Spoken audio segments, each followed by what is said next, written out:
なコンピオニーです。今日も来てくれてどうもありがとうございます。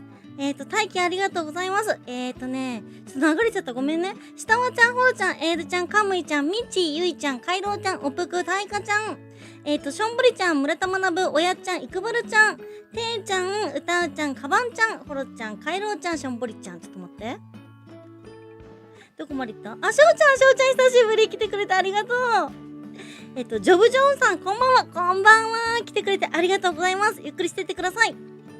あ、ししがみちゃんいらっしゃい。エリューちゃん来てくれてありがとう、いらっしゃい。ベルちゃんいらっしゃい。来てくれてありがとう。エールちゃんもコンピオニーです。かわいいお洋服、そう、これ。本当はね、あれなんですよ。すっごい頑張ってここまで引き伸ばして、とりあえずいろいろ防衛対策してますね。はい。今日もよろしくお願いします。安明さん。今日は青。これ紫色だよ、紫色。今日は紫です。てーちゃんコンピオニーです。いらっしゃい。服かわいいね。ありがとう。かわいいでしょ、この服。かわいいでしょ。かわいい。おい、村田学が頭おかしくなっちまったよ。大丈夫か。こうすればいいか。大丈夫か。よっ。これでどうだ。なんか、マイクの位置が微妙だな。まあ、いいか。かわいい。今日もかわいいぴょうちゃんが見れてる幸せ。本当ありがとう。素晴らしい。かわいい。本当にありがとう。つって。およき。ありがとう。太もももムチムチでよきやろ。ね。こうか。よいしょ。ひろしんちゃんこんばんは。来てくれてありがとう。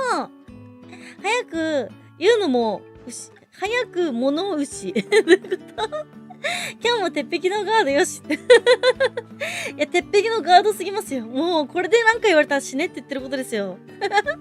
姫は可愛い服を着てもセクシーになってしまう。ちょっと体がちょっと生まれつきセクシーなもんで、申し訳ないですね。心と体と魂がセクシーなもんで。とてもお洋服の色合いがお似合いです。そう、これ可愛いでしょ？これね、ちょっと分かりにくいけどね。ここからね、本当はあんまりおっぱいない人は、ここからウエストなんですよ。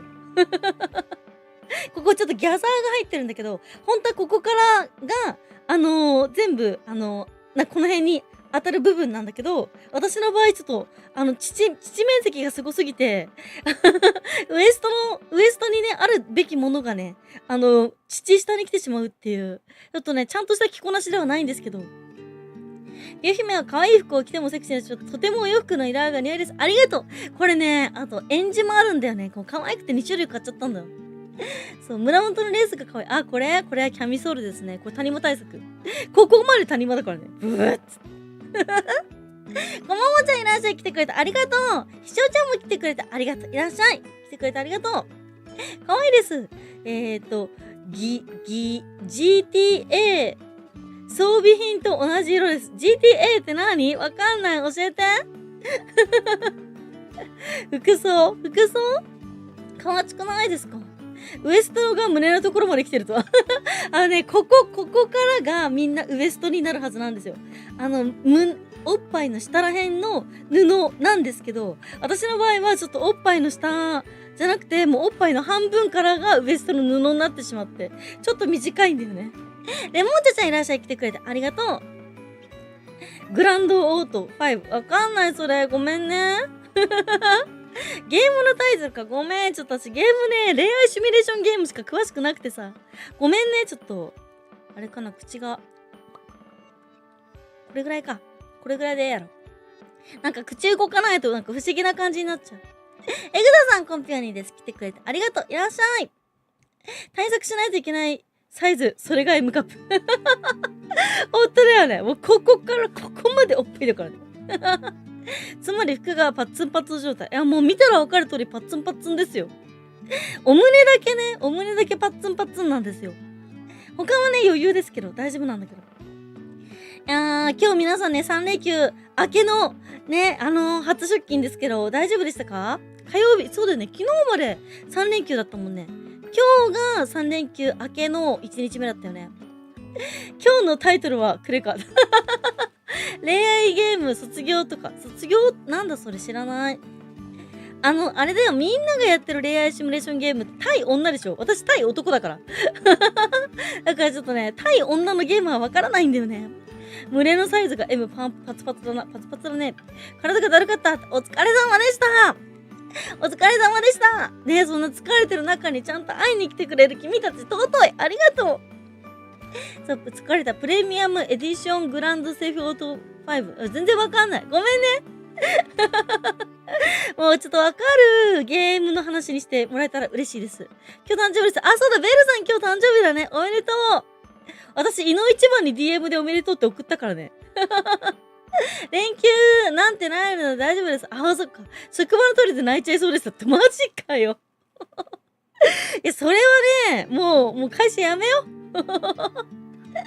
ありがとうよって。無事、体調崩しかけてるって。あ、レモンチャちゃん今ね、資格のために勉強してるからね。連休遠征してたのでダメージが残ってる。だから翔ちゃん会いに来なかったの私に。最近翔ちゃんいないなーって。かわいちゃん、ないどね。ないどね。いや、最近翔ちゃんいないなーと思ってさ。そう、ちょっと寂しくなってたところだったから来てくれてめっちゃ嬉しいですよ。北斗の剣みたいに服が飛び散りませんように。あ、飛び散らないから大丈夫だよ。アンジェリーク、アンジェリークはね、ちょっとわからないんだよね、昔すぎて。そう、そもそも私、ネオロマンスシリーズとか恋愛シミュレーションゲーム始めたの自体が遅かったから、そう、そのネオロマンスシリーズの前がアンジェリークシリーズだから、アンジェリークシリーズまでは遡れなかった。ときめきメモリアルならガールズサイド、あ、ときメモのガールズサイド1話やったよ。あ、かいさんないとね。待って、もう私可愛い服着たら、みんなドネルくださるんですか？嬉しいんですけど。おめでとうございって。休み明けの残業こなしてた。お疲れ様って。じゃんけんっていうゲームがあってるな。何それ知らない。ハッピーバースデーってナイトレイ。あ、カノンマさんいらっしゃい。ごめんね、今日もノーパンだわ。今日もごめん、ノーパンだからパンツ見せてあげられない。ごめんね。ナイトね。その施設はありがとうございます。おかげで仕事頑張りました。よかった。ボタンじゃなければ大丈夫。胸にボタンがあると吹き飛ぶ。あ、そうそう、胸にボタンがあるとね、吹き飛んじゃうからね。そうなんだよ。そうじゃなければ大丈夫。あ、みゆちゃんもコンピオニーです。来てくれて。ありがとう。卒業 M。知らない。全然わかんない。対女の子には興味ないからな。カノンさん残念。ごめんね、本当に。ちょっとね、男の人にしか興味ないので、ちょっと女の子には興味ないんでさ。申し訳ござい。カノンマー兵長、しょんぼり。カノンマーさん別に何も発言してないのになんでみんながカノンマーさんの、心代弁してるんだ。パンツ見せたら赤番食らうじゃん。いや、食らわないんだ、それが。一瞬の出来事だったりするからね、意外と食らわないんですよ。そもそもさ、パンツとブラジャーだけで配信してるさ、VTuber いるからね。私なんてちゃんとこのよそ行きとかの服装着てるのに怒られちゃうから、どうしたらいいのかわからないよね。なお、今日寝坊しかけて10分支度して間に合った人。あ、そうなんだ。今もう仕事できるようになったの？そう。ワイがどうした？いや、しょんぼりちゃんの話はしてないよね。しょんぼりちゃんの話してないよ。のしえるちゃんコンピューニーです。来てくれてありがとう。いらっしゃい。今日もゆっくりしてってね。卒業 M は男を落とす方。知らないそれ知らない。私もうネオロマンスシリーズで手一杯だったからさ、他のあんまり恋愛シミュレーションゲームは、BL ぐらいしかやってないんだよね。下着で配信してても許される谷間が見えたら怒る YouTube 子はなんだよ。いやだからさ、頭おかしいんちゃう知らんけどね、そう、爆乳にね、厳しい世界だからさ。ときめもやったことないけど、下級生ってエロゲー恋愛シミュレーションゲームはやったことある。知らない。ときめもってさ、最後中シーンあったっけ？全然覚えてないんだけど、ときめものガールズサイドってさ、最後、男の、落とした男と中シーンってあったっけ？ちなみにネオロマンスシリーズはもう生き残れただけでハッピーエンドだから、だからもうそれ、もう本当に生き残っても手繋いでるぐらいでハッピーエンドだからさ、そうだからそれ以上を求めることはね、私は基本的にないんですけど、そう、今日も搾乳撲滅しました。かみちゃん、そういうことはね、あれですよ。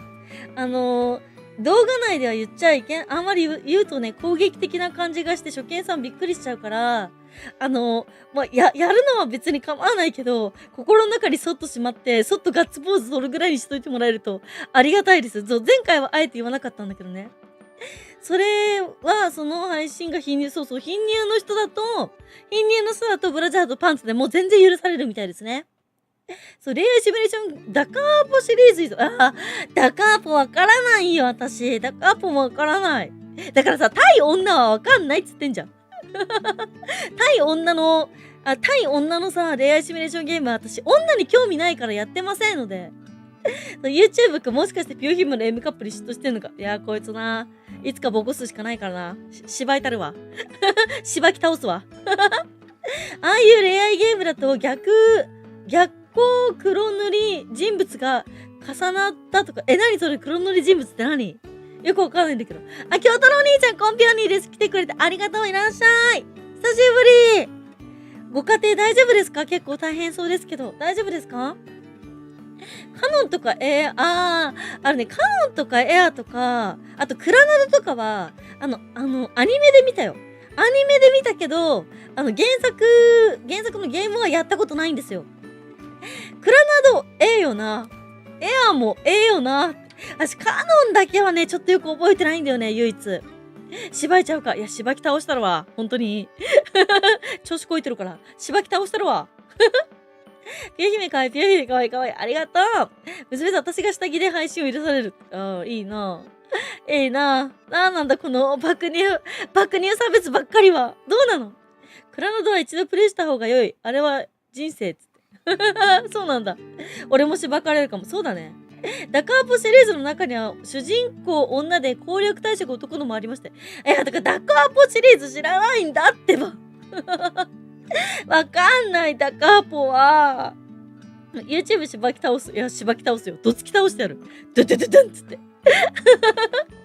そう。エロゲーはやったことないな、つって。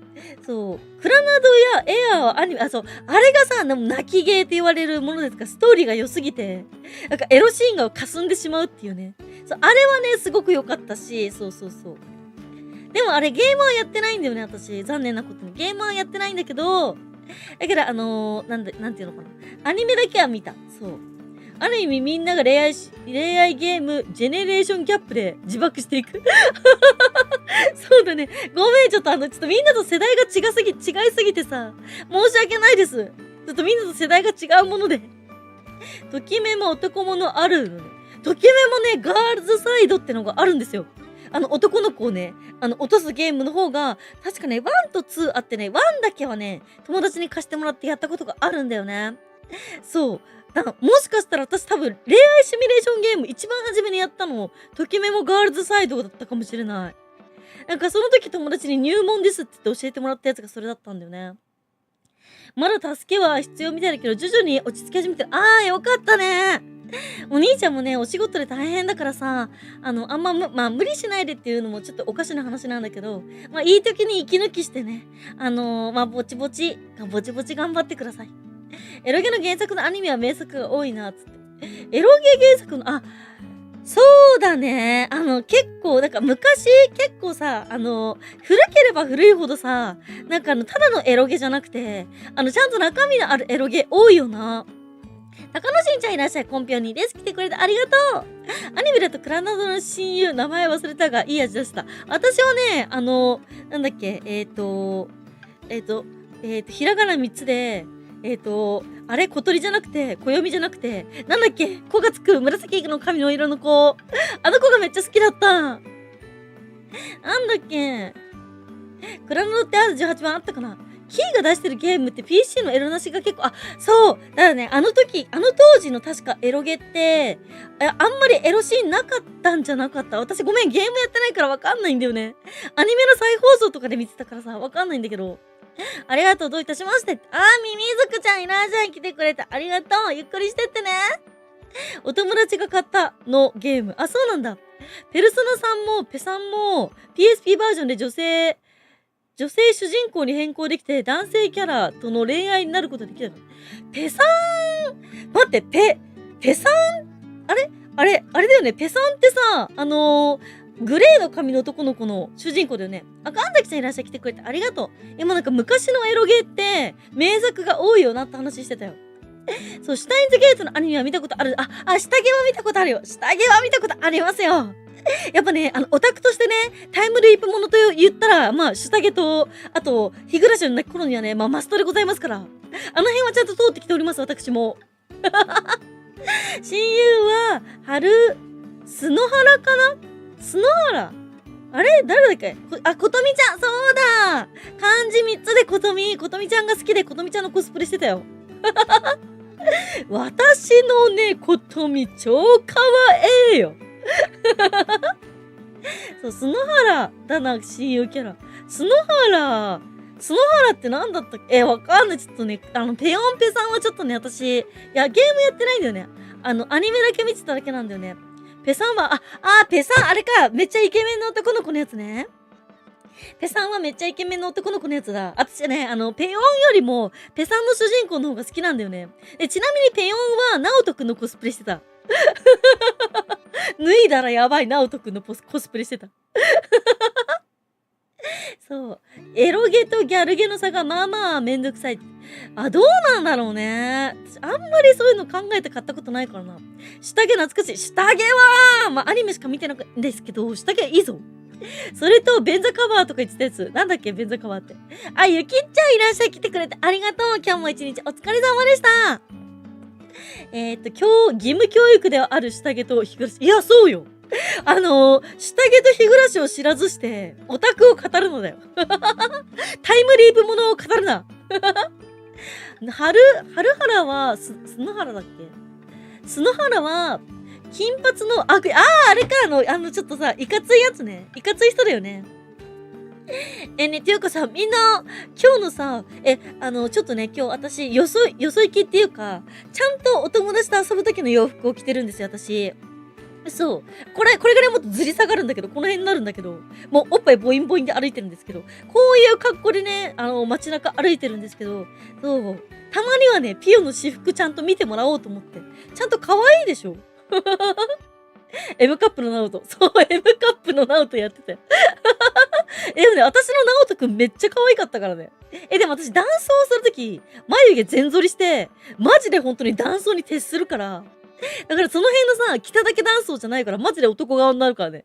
ナオトは可愛くしたけど、そう。いにしえのエロゲは5インチフロッピーディスクって10万以上何それ知らないんだけど。男ゲーム、俺は、わかんない。ごめん、ちょっと流れちゃった。申し訳ない。春原は罰ゲームだがで語尾をそれと便座カバーにされた。そんな回あったっけ葵ちゃん、コンピオニーです。来てくれてありがとう。今日もお仕事お疲れ様でした。残念ながらピオニーさんごめんねって。ちょっと何言ってるか分かんなかった。ごめんね。こっちこそごめん。こっちこそ話についていけなくてごめんなさい。めちゃめちゃ似合ってるでしょかわいいでしょスカートね、白いのとね、迷ったんだけどね、そう。さらに下がるの。これさ、今ここから谷間なんですよ、私。今無理くりここまでずり上げてるけど、実際ちゃんと着ようと思うとこの辺なんですよ、レース。で、これも、今ここまで上げてるけど、この段階で、ここからがウエストなんですよ、本当は。ここからが全部ウエストの布なんだよね。普通の人が着ると。ただ私が一生懸命着ようとすると、ウエストの部分をほとんどなくして、おっぱいを包み込まなきゃいけなくなってしまうんですよ。ペタの銀さんいらっしゃい来てくれてありがとう。ゆっくりしてってね。かわいい。ありがとう。もっとかわいいって言ってくれてもいいんだよ。そろそろ仕事のカノーマンさんって今週お仕事だったの？ね、カノーマンさんさ、カノーマンさん、今週お仕事だった？今週の金曜日さ、お電話昼間になってるけど、間違えてない？大丈夫？今週に、夜勤の日だったの？あれ違う。そうか、夜勤の日だから昼間電話だけど。オッケーオッケーオッケー。いってらっしゃい。たくさん稼いでくるんだよ。コメント見えてないかって。いや、見えてるんだけど、ちょっと、ひろしんちゃんのコメント見えてるんだけどさ、短文だから読むか読まないかちょっと迷ってるんで。あらま、足りは YouTube くんの敏感だから。そう、かわいい、かわいい。でかいゆえにウエストがあって。いや、ウエストもちゃんとありますから。もう、ウエストもちゃんとありますから。ちゃんと。ウエストもちゃんとありますけど、ウエスト分の布はなくなるっていう。あと、かずきちゃんコンピョニーです。来てくれてありがとう。お仕事お疲れ様でした。ねえ、いつもね、お仕事早く終わらせて会いに来るってね、リップくれてめっちゃ嬉しかった。ありがとう。そう、でかいゆえにウエストが。服が肌を隠しきれないサイズ。やけんな感じ。あ、オッケーオッケーオッケー。ごめん、私がね、ちょっとミスったわ。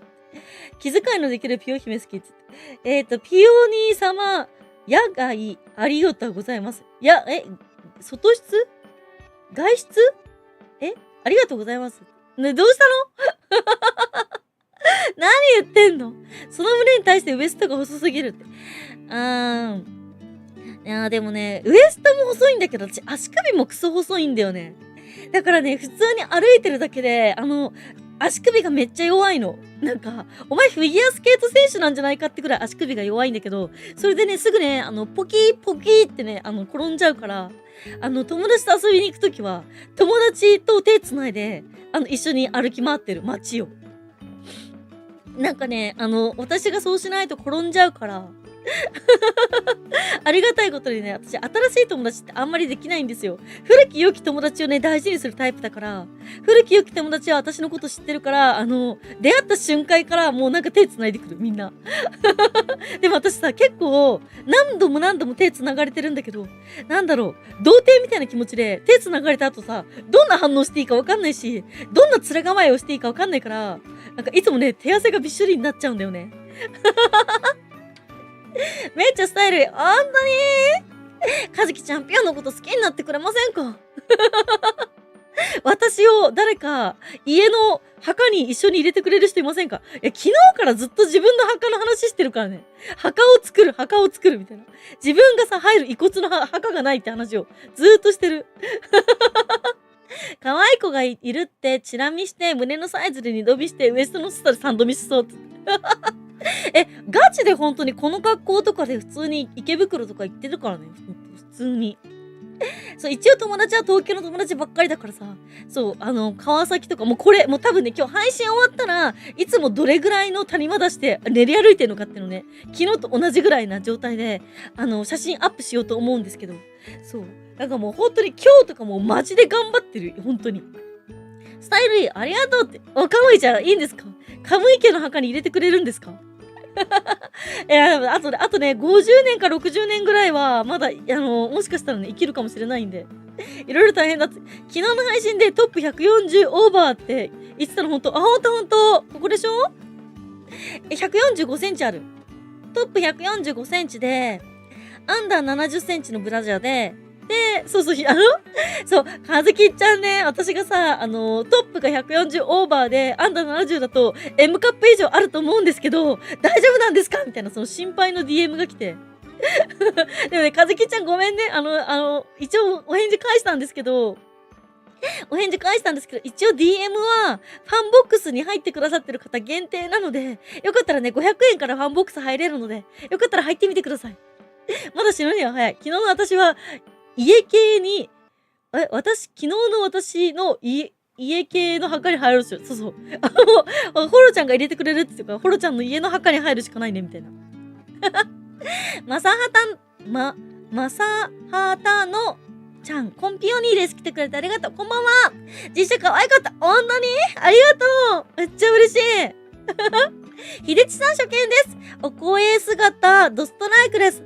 うさ耳もほくろも癖なのでビビりました。本当にうさ耳可愛いでしょ？ちなみにこの口袋もね、実際にあるんですよ。ピオは自分で二次元に転生して自分が自分の二次元のお姿をコスプレできるようにママにね、産んでもらったんで、そう。冬コミとか夏コミはね、こちらの格好で売り子をしてますので、そう、会える。3次元でも会えるし、2次元でも会える存在でございますので。初見さんいらっしゃい。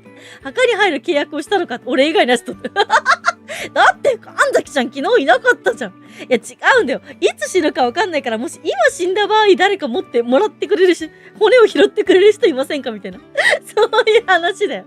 でもね、こういう、なんかちょっと、突然ね、男に出してくる系のね、コメント大好き。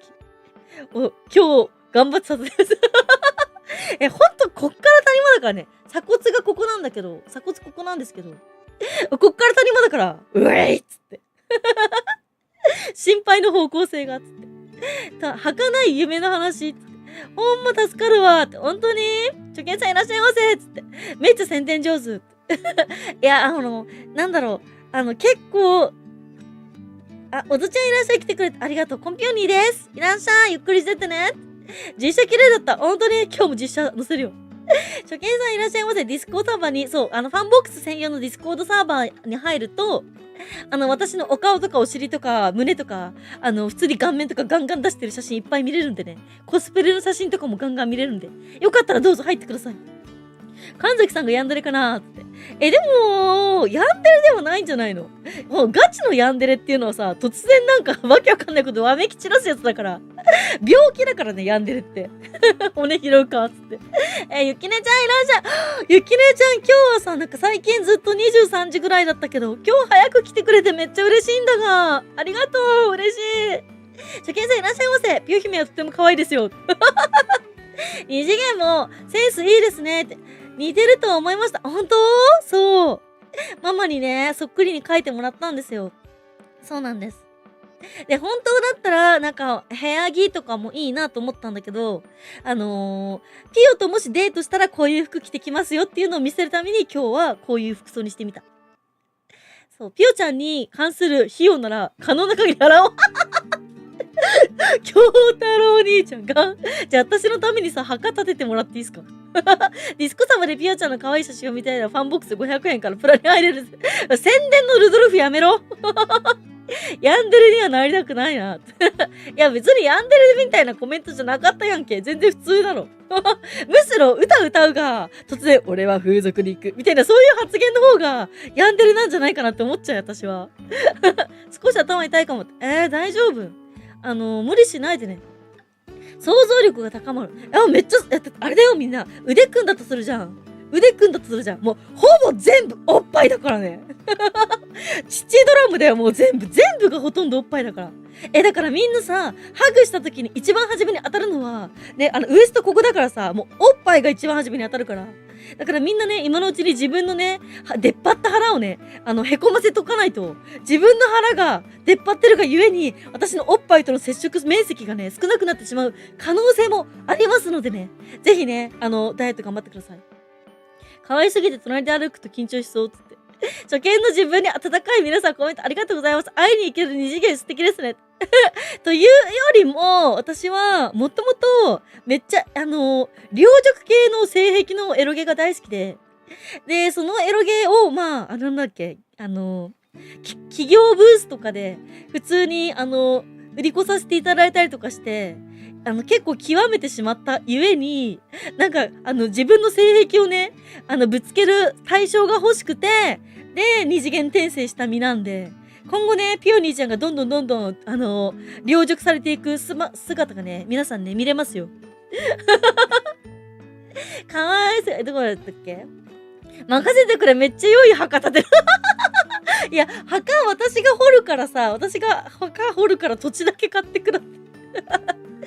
ピオニー教広報担当です。ピオニー教の教の字は違いますね。教の字は狂うでね。ピオニーに狂ってるでピオニー教ですね。コスプレもいいけどこういう外向きの服もかわいいでしょ？なんか水玉のワンピースとかもあるんだけど、水玉のワンピースはね、もう結構ね、もうおっぱいがやばすぎて、ガチでもうこっから30センチぐらい出っ張っちゃってるから、今ね、これ上からのカメラアングルだからあんま胸強調されてないけど、下からとかのね、カメラアングルだといかにこの、私の、ライクアマウント富士みたいなね、このバスとかね、目立っちゃうから。そう、だからね、あれなんですよね。わかりにくいかもしれないですけど、父ドラム。俺は風俗に行くって。なんで頭痛くなるんだ？ズキズキします。なんかね、あれらしいよね。頭痛って2種類か3種類あってさ、気圧による頭痛と、あと血行が悪い肩こりの頭痛と、あとなんか精神的な頭痛とって3種類くらいあって、で血行が悪い頭痛だったらいいんだけど、なんか気圧かなんかの頭痛の時は確かマッサージしちゃいけないんじゃなかったっけ？なんかね、いろいろあるらしいですよ。私腹スリムだから問題なしよし。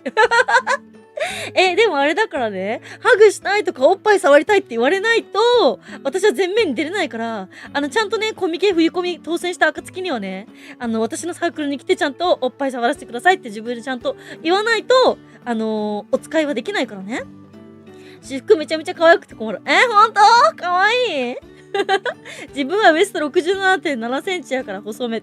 じゃあもう、ハグしたらパイパイパイじゃん。おっぱいパイ。おっぱいドキュー、おっぱいバズーカー。おっぱい戦車。腹筋頑張るリュニャーティアーって読むのリュウちゃんありがとう。頑張って腹筋。目指す場所が成熟されることなの本当に面白い。自分で自分を好きなだけ成熟したい。あれだからさ、キャラクターレイプ、作品レイプはしたくないんですよ。作品がエロくないのにエロいコスプレしてる人って、あれって作品レイプだと思ってるの、私。だからそういうことがしたくないから、自分が自由奔放に好きなだけどうのこうのできる作品を自分で生み出したくて二次元来てるからね。二つの富士山が並んでるのはそう感じる。いや、ほんとだよ。静岡なのかどこなのかみたいな。ピヨ姫の両辱漫画結構楽しみにしておる。ほんとでも両辱漫画の前に多分、CD ロムと動画が発売されるかもしれないですね。ピオニー教によるピオニーにお酒を飲ませる会とかやりたいですね。やりたくないです。おぷくね、あれなんで私、去年の、7月から半年間、ちょっと厄介リスナーさんに絡まれた関係で、ストレスでね、心臓爆発して、心臓片方ね、ほとんどあんまり動かなくなっちゃってるんで、お酒とかね、あんま飲めないんだよね。めちゃめちゃ調子が良くて、ちゃんとお薬がマッチしてるときは、多少なら飲んでも大丈夫だけど、もうね、昔みたいな感じでは飲めないんですよ。やべえ、緊張すんな。奥さん触ってこい。そして、カーソヨロで、奥さんと、ウィズ奥様と、ウィズ娘さんで参加すればいいじゃん。ねで、そしてみんなが触ればさ、ご利益みたいな感じだよね。なんか恵比寿様の足の裏触るとさ、ご利益ありますみたいな、そういう感じ？ひよ姫の薄い方を見てみたい。脅威が110センチぐらいだから、腹筋持って頑張んないと。脅威が110センチって、私と30センチしか違わないね。結構ムキムキじゃないですか。俺の腹実は生まれた時避けてて、すごい痛い手術で傷を縫って、今その傷があるんだよな。待って。ヒロシンちゃんさ、生まれた時に、お腹が裂けてた。まあわかる。でもさ、生まれた時の記憶がまだあるってこと、痛かったって覚えてるってことは、痛かった記憶があるってことは、生まれた瞬間のその記憶があるってことですか？どういうことですか？ファンティやるとちょっとエチエチな写真が見れますよ。いや、ションボリルドルフ無料やろ。いや、もうね、ファンティアほんと嫌なんだけど、プランに入った人とか、大会する人、ダウングレードする人、全部通知来るからね、ガチでメンタルやられるのよな。米軍ですら富士山を汚すことをためられたそうなのに、マウント富士2つはレベル高いそうだよ。あと、海外日記が来たら、My bust is like a Mount Fuji. I'm Japanese boy boy VTuber つって言ってるからね。そこまで言うなら奥さん来ればいいのに。ザアムちゃんいらっしゃい。コンピョニーです。来てくれてありがとう。コミケで胸を膨らませて、胸を触らせてくれるのは笑う。触っても減るもんじゃないし、別に触らさってええやろ。みんながね、あれなんだよ。自分の肉体に関してのさ、付加価値かけすぎなんだって。別に触っても減るもんじゃないんだったら触らせたっていいじゃないですか。何かなすりつけられるとこだったらあれですけど。ご利益というか精神的な幸せが一気に来そう。ピアのおっぱいで、大丈夫？疲れたの？おっぱいもむってやつだよね。りゅうちゃん実際に触らせてくださいって言った人はいるんだろうか？いるよ。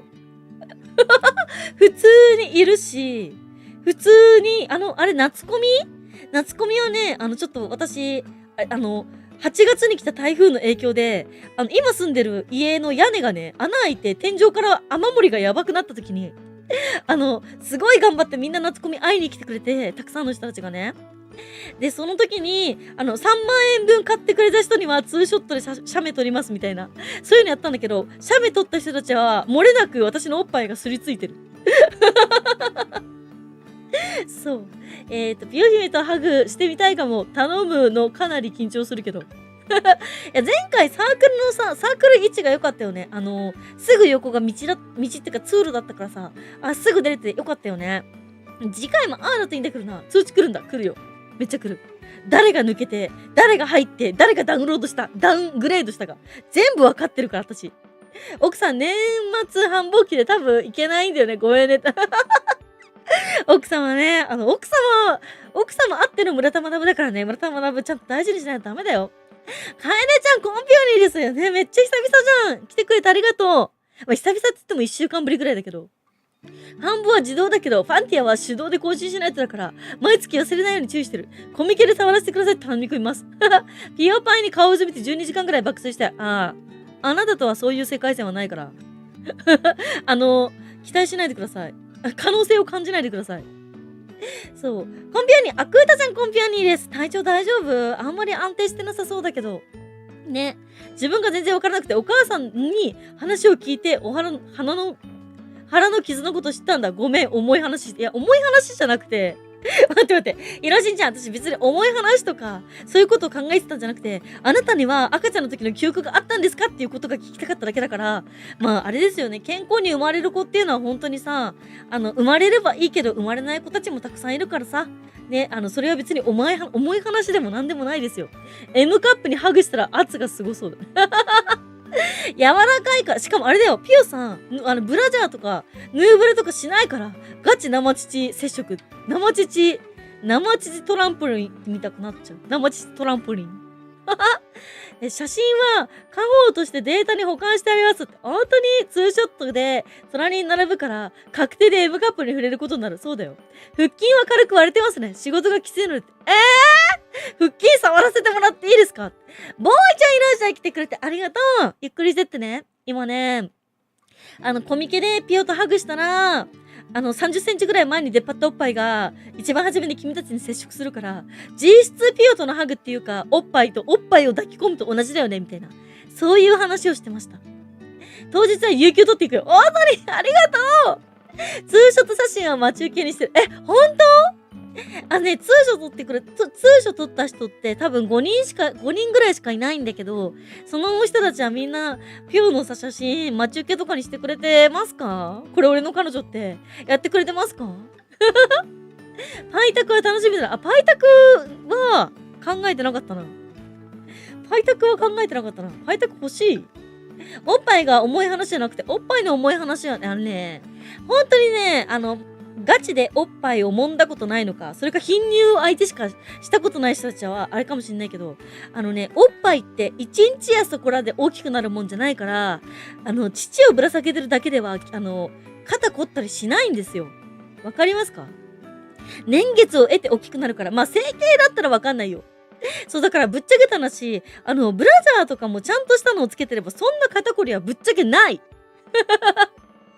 夏コミツーショット羨ましい。冬コミはツーショット目指そう。最近は配信してるから着ているまである。そうだよ。配信のためにわざわざ服着てるからね。重い話はしてなかったけど、父がでかい話確かに父がでかい話はしてた。ハグしたらとんでもないことになりそう。前かがみってことですか？父ビンタで需要がありそう。父ビンタはダメじゃないかな。アッピーちゃんコンピョニーです。来てくれてありがとう。イベントいつなんだろう。ひろしんちゃんさ、この会話前もしたから、よかったら冬コミで自分で Google 検索してみた方がいいかもしれない。人に教えてもらったことは忘れがちなのかもしれないから。冬コミみんな告白が楽しみだな。告白してくれる人なんているのかな？私ね、最近なんか、謎のね、気持ちのスランプに陥ってて、なんか私このまま一生一人ぼっちで孤独死するんじゃないかなっていう未来をね、よく見る。参戦してないです。ツーショット待ち受けしてよ親父ツーショット待ち受けにしてよ。なんだったらパソコンのトップ画面にして、会社のパソコンのトップ画面にしてくれよ。みんな渾身の告白レポを期待してる。冬コミはピューヒミのお年玉期待してる。お年玉もうずっともらってないからお年玉もらいたい。年々大きくなるにつれて、支えるための筋肉も年々鍛えられていく。多分私の勝手な予想だけど、おっぱいで肩が凝る人たちって G カップとか H カップとか微妙にちょっと大きいなぐらいの子たちが多い気がするんだよね。大体私の周りの M カップとか K カップとか P カップとかの知り合いの子たちはもうみんな揃って言うんだけど、肩こりなんてないから。もうね、体がぶら下がるものっていう、なんかそういう進化を遂げてるから、そもそも重たいものがあるっていう、そういう進化を遂げてるんで、クーパー人体みたいのが、ちゃんと生きてればあれだけども、多分クーパー人体死んでるから、支えるものがないんですよ。だからね、どっちかっていうとぶら下がってるって思ってもらった方がね、いいですね。そう。冬の予算が確保しきれない可能性があるから、最低限購入はするけど、今回3枚はきついかも。カムイドの次は君だ。神崎ちゃん、あれですね。ボーナスに期待ですね。そういえば、クレカ大丈夫だった。いや、今取引してる。そう、クレカの話ね、してないんで、まだ。そう。予算を貯めなきゃって、親父さん。ちなみに元々のオフ会がなくなったから、そもそもオフ会がなくなったからさ、心臓の影響で。オフ会に回す分のお金とかがみんななくなったから、浮いたから、多少楽なんじゃないですか。プレゼンのスライドの背後にするってことかい。プレゼンのスライドの背後って何？やった、次はワイだって。ハグ経験なしです。配信お疲れ様です。あ、セイちゃんいらっしゃい、来てくれてありがとう。クレカ大丈夫だった。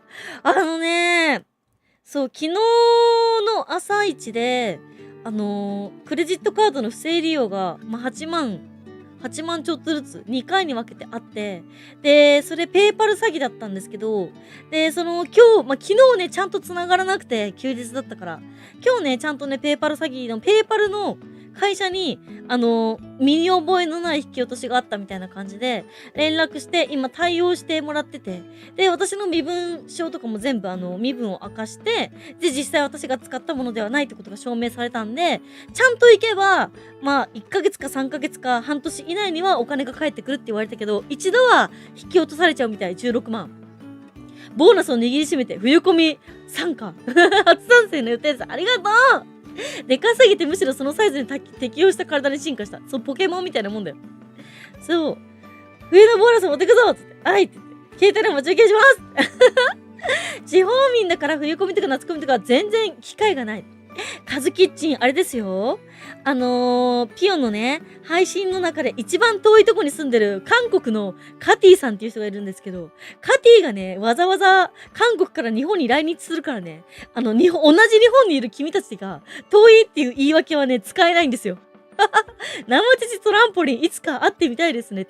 現在35、腹筋いいですよ。腹筋いいですよって何突然腹筋の。まずはね、マサハタちゃんは、ピオと仲良くなるとこから始めないとね。オフ会なくなったからシフト調整中。そう。違う、8万じゃなくて全部で16万8000円ぐらい。8万ちょっとずつ2回に分けて使われちゃったの。ちょうどボーナス時期だからピオ姫のグッズ買う資金がある。ありがとう !16 万カムバック !16 万でけでっかいよね。16万持ってないし。どうしようかなと思ってる。本当に分割にしようかな。そう。現在体脂肪率 11% です。いや、それがさ、11% ってどれぐらいかわかんないんだよね。そう、こんななんかでっかいさ、脂肪を2つ携えているから私。自分の体脂肪率って結構多分高いと思うんだよね。測ったことないけど。16万きつすぎる。いや、本当にきついよな。やばいよね。そう。ボーナス握りしめて参加しなきゃっつって。久々にコミケ行きたいな。ぜひ来てください。冬コミ、参加は30日ですね。そう、本当は29日にオフ会やって、2連チャンでみんなと会おうみたいなこと思ってたんだけど、心臓のちょっと病気があんまり良くないので、2日目のコミケだけの参加になります。そう、実際爆乳の人は肩幅広いですもんね。肩幅ね。肩幅。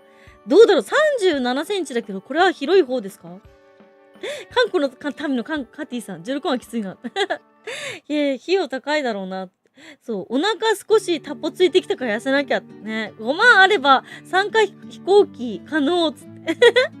分割にできるの？普通にクレカの何かを買い物したと同じ扱いだから、分割もできないのかな？わかんない。そこまで聞かなかったな。できるかどうか聞いてみないとね。まだね、速報でしか来てなくて、何にどう使ったかっていう詳細は、後からクレジットカードって来るじゃん。だから私まだちゃんとわからないんだよね。そう。で、まだ調べてもらってる。体脂肪率 11% バキバキだと思います。そうなんだ。腹筋が割れて見えるのが 15% から。給料1ヶ月分や。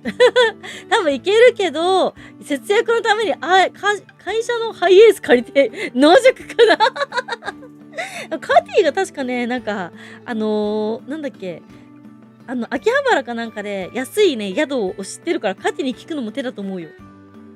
参考までに178センチ75キロの自分の体脂肪率が 18% になります。引き締まった良い体ですね。11% はでもさ、身長も関係あるからね。もしかしたら身長3センチかもしんないから。たった120分の新幹線に乗られてれば東京着くし、問題ない。いや、そこ新幹線で、いや、京太郎兄ちゃん、そこは新幹線じゃなくて夜行バスでおいでよ。夜行バスだったら新幹線の半額ですよ。クレカなら分割できるかと。いや、できるかなと思ってるけど、後々返金されるものだからさ、分割にかかるその費用とかがどうなっちゃうかわからないから、一回聞いてみないとだよね。しなこみけ一般参加は、車禁止やで、つって。でもね、駐車場いっぱいあるから大丈夫だよ。そう。そう。あとね、新幹線になってお兄さんブルジョワ。めっちゃリッチだよね、お兄ちゃん。行き夜行バス、帰りは新幹線買うから。それはね、正しい選択だと思いますよ。それはなかなか正しい選択ですね。都内のホテル、高騰してるニュースが今日です。そうなんだ。もうあれなんだ。高騰してるんだ。サークル参加だったら駐車券チケットもらえますしね。いや、私車で行ったことないからわかんないんだよね。やり方わかんないけど、そうなんだっけ。さんちゃんコンピオニーです。来てくれてありがとう。いらっしゃい。そう。リッチマン。ピオニーさん、一旦離席します。ちょっと首が熱いから。いってらっしゃい。東京近郊の安い駐車場に止めて、途中から電車もあり得る。それがいいんじゃないですかね、それがいいんじゃないの一番ね。Y 新幹線です。すいません。4つ、6つ割れてます。はい。でも、あれですよ、私。どんなに肉体がセクシーでも、信用できない人は、ちょっと無理なんで、だから仲良くなるとこから始めたいですね。新幹線はこだまにすれば安上がり。確かに各駅だからね。各駅っていうか、なんか鈍行だからね。俺も群馬だから新幹線急行かな。コンビニ行った時は車で頑張って行ってきたな。つって。そうなんだ。都内のホテルやべえ高騰してますね。そうなんだ。新横浜で食べ歩きしたいな。つって。食べ歩きしたらいいんじゃないですか。ただ新横浜って食べ歩きする場所あんの？なんか横浜中華街はわかるけどさ、やっぱりこの時期のホテルはあれだよ、コミケでホテル使う人は、夏コミ参加するじゃん。夏コミ参加して、で、その、退店っていうか、退出手続きの時に、冬コミの予約もしてくるらしいから。だから、コミケに近いとこの、ホテルはもう取れないと思った方がいいですね。夜行バスしか選択しない田舎の話する。夜行バスがあるだけいいと思ってもらった方がいいですよ。私の場合夜行バスすらないからもう全部鈍行だから。各駅停車でコミケまで行くからね。カプセルやドミトリーは安い。そうなんだ。うちもある程度は腹筋割れてます。いや、だからみんなの突然の腹筋アピールなんすまず、腹筋のアピールよりもさ、人間性のアピールから始めませんか？そう、顔出ししてさ、顔出しとさ、おっぱい出してからさ、めっちゃね、お願いなんでやらせてください、結婚してくださいみたいな、謎のね、そういう DM が1日に、昨日だけで、なんか20件来て、今日もね、15件ぐらい来てて、なんか初めはね、頑張って、配信にまず来て仲良くするとこから始めましょうみたいなこと送ってたんだけど、めんどくさくなって、なんか、途中からすごいめんどくさくなって今無視してる。ちゃんと返した方がいいかな。1ヶ月前に腹筋150回して、筋肉痛になりました。150回腹筋ってやばくないめちゃすごいんだけど。でもさ、あれじゃない、勃起率ってさ、確かさ、腹筋じゃなくてさ、骨盤底筋だから、クランプとかさ、スクワットのか効くんじゃないですか、腹筋より。各駅停車めっちゃ地獄。いや、そうだよ。神崎さん、愛知来たらハイエースで拾うよ。拾ってくれるって。村田学が拾ってくれるって神崎ちゃん。ピュエメかわいい、ピュエメかわいい。ありがとう。いや、さ、そんなたくさん、来た来た来た。めっちゃ来たよ。めっちゃ来た。めっちゃ来たし、いや、配信に来て仲良くなってからにしてくださいって言ったにもかかわらず、どうしてもお願いしますみたいな、そういう食い下がり系のね、ちょっと物分かりの悪いチンコもいた。さすがに2回目はね、根節丁寧に送らなかったけどね。なんてこったい。ナンパチューが寄ってきたかって。ピュイメごめん。コピペやめろって。いや、カプセルとかドミトリーで土日祝日はアホほど高かったっす。アパで去年土日で1泊2日で、1泊2万とかになってびっくりした。だからあれだよね、みんな、あれ、都内だけどちょっと遠いところでホテル取ればいいんじゃない？そう、コミケの日はね、カティはいつも秋葉原の安いホテルって言ってたから、配信でネタにしていこうって。返さなくていいんじゃないって。ハイエース。ヒッチハッカー村田さん。村田学の車に、順々とみんながだんだん乗ってくんでしょ。すごいな。でもいきなり DM ってどうなんだ？いや、頭おかしいやろ。いや別にいいんだよ。でも、なんだろう、一応、お顔を晒して可愛いと思ってもらえたことだったり、体を見せたことに対して魅力的だなって思ってもらえたこと自体が嬉しいから、もしかしたらね、その中のさ、今配信に来てる君たちの中から、将来のね、ピオのお婿さん、プリンス候補がね、いるかもしれないと思って。そうですよ。はい、確かに信頼関係は大事ですね。MR2 よりマシでしょ、つって。ぷよちゃんこんばんは、コンピオニーです。来てくれてありがとう。コメントもくれてありがとうございます。はじめまして。花うさぎ系 VTuber ピオニーって言います。よかったら仲良くしてください。得意なことはお花を育てることと家庭菜園とお料理です。苦手なことはコメントが少ないと苦手なので、たくさんコメントしてたくさん仲良くなってもらえたら嬉しいです。よろしくお願いします。あさちゃんいらっしゃい、コンピオニーです。ハイエース有能らしいですよ。ハイエースいいんじゃないですか？そう。夏コミ参加勢は、すでに魅力に気づいているなら、ふははは。ハイエースされるリスナー、つくさ。ハイエースはいいの。いいじゃん。ね、関西圏っていうかさ、そっち系の人はさ、みんな、一箇所に集まってさ、村田学の運転でガソリン代とかみんな割り勘にすればクソ安く来れるんじゃない？ね。みんな頑張れ。未来の相方の件。ね。まあどうなるかわかんないですけどね。でも、もしかしたらいるかもしんないですよね。寝袋はあるから、車中泊でなんとかなる。ハイエースは、隠語でもある。そうなんだ。ハイエースって隠語なの？知らなかった。どういうあれなの？ちょっと待って。ハイエースが隠語だって言った瞬間に同説10下がったんだけど。どういうこと？違う。これあれだ。魔の22時だ。もうやだ、この魔の22時超えて、もうほんとやだ。みんな、初見さんあれなんですよ。魔の22時というものがありましてね。22時から他の VTuber さんたちが配信始めるからって言って、私の配信にいた人たちが一気に散ってくんですよ。で、同説が一気に下がるんですね。で、私はね、毎日ね、この時間帯にね、同説が減ってね、悲しい思いをしてるわけですよ。誰か私だけを愛してください。魔の22時。ちゃんと言わせよって。いやー、ハイエースは、拾うための車で悪いイメージも若干あるってことですよ。さらうってこと？さらわれちゃうの？神崎ちゃんはい、コメントできたらやりますって。本当はもうスタンプだけでもいいから押してくれたら嬉しいよ。22時が本当にキモい。いや、もうね、私やなんだよ、もう私本当になんかね、基本的に自分に自信ないぜだから、なんかね、悲しくなっちゃうんだよね。さらわれる。22時本当にキモンだな。ほんとキモンだよ。もうやだ、本当に。ワイはさらわないから。確かに村田学突然さらい出した。しかも、さらってんの男だからね。男をさらってもね、さすがにね、22時超えてもいる民が、いるものが真のリスナーになれる。確かにね。でも、翔ちゃんあれでしょ？最近なんか、出先でいろいろ、でも翔ちゃんは多分ね、冬コミめっちゃちゃんと来てくれると思ってる。そうな、愛知行ったら誘拐されるのが静岡だから近いな。でも、みんな一人一人で新幹線で行くよりは、一台の車で、わーって向かって行った方が、まだ多分ね、安上がりで楽になるんじゃないですか。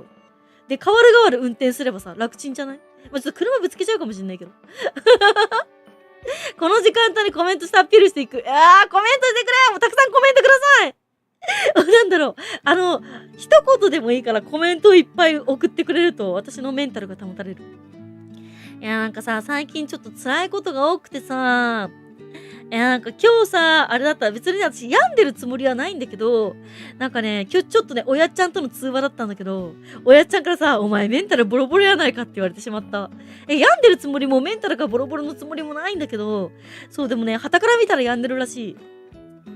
ホロさんハイウェイス。こんなに魅力的なのに他に行く必要なくねって。ありがとうお料理できるとか理想素敵です。そう、お料理めちゃめちゃ好きなの。お料理大好き。そう、私、今日さ、私ね、冷蔵庫の中ってめちゃめちゃ綺麗に整えてるタイプで、お豆腐とか、納豆とか、お味噌とか、常になきゃいけないものとかってあるじゃん。あれの位置をね、全部決めてあるんですよ。ちゃんと綺麗に整えてあって、タッパーとかも使うもの全部揃えてあるし。で、そんな中、今日親っちゃんの電話の前に、起きて、昨日の夜も結局何も食べてなくて、で、今日も何も食べてなくて、で、なんか入り袋に入れなきゃダメだなと思ってさ。で、お豆腐の裏側を見たら、なんか倒れている1年前の R1 を発見して、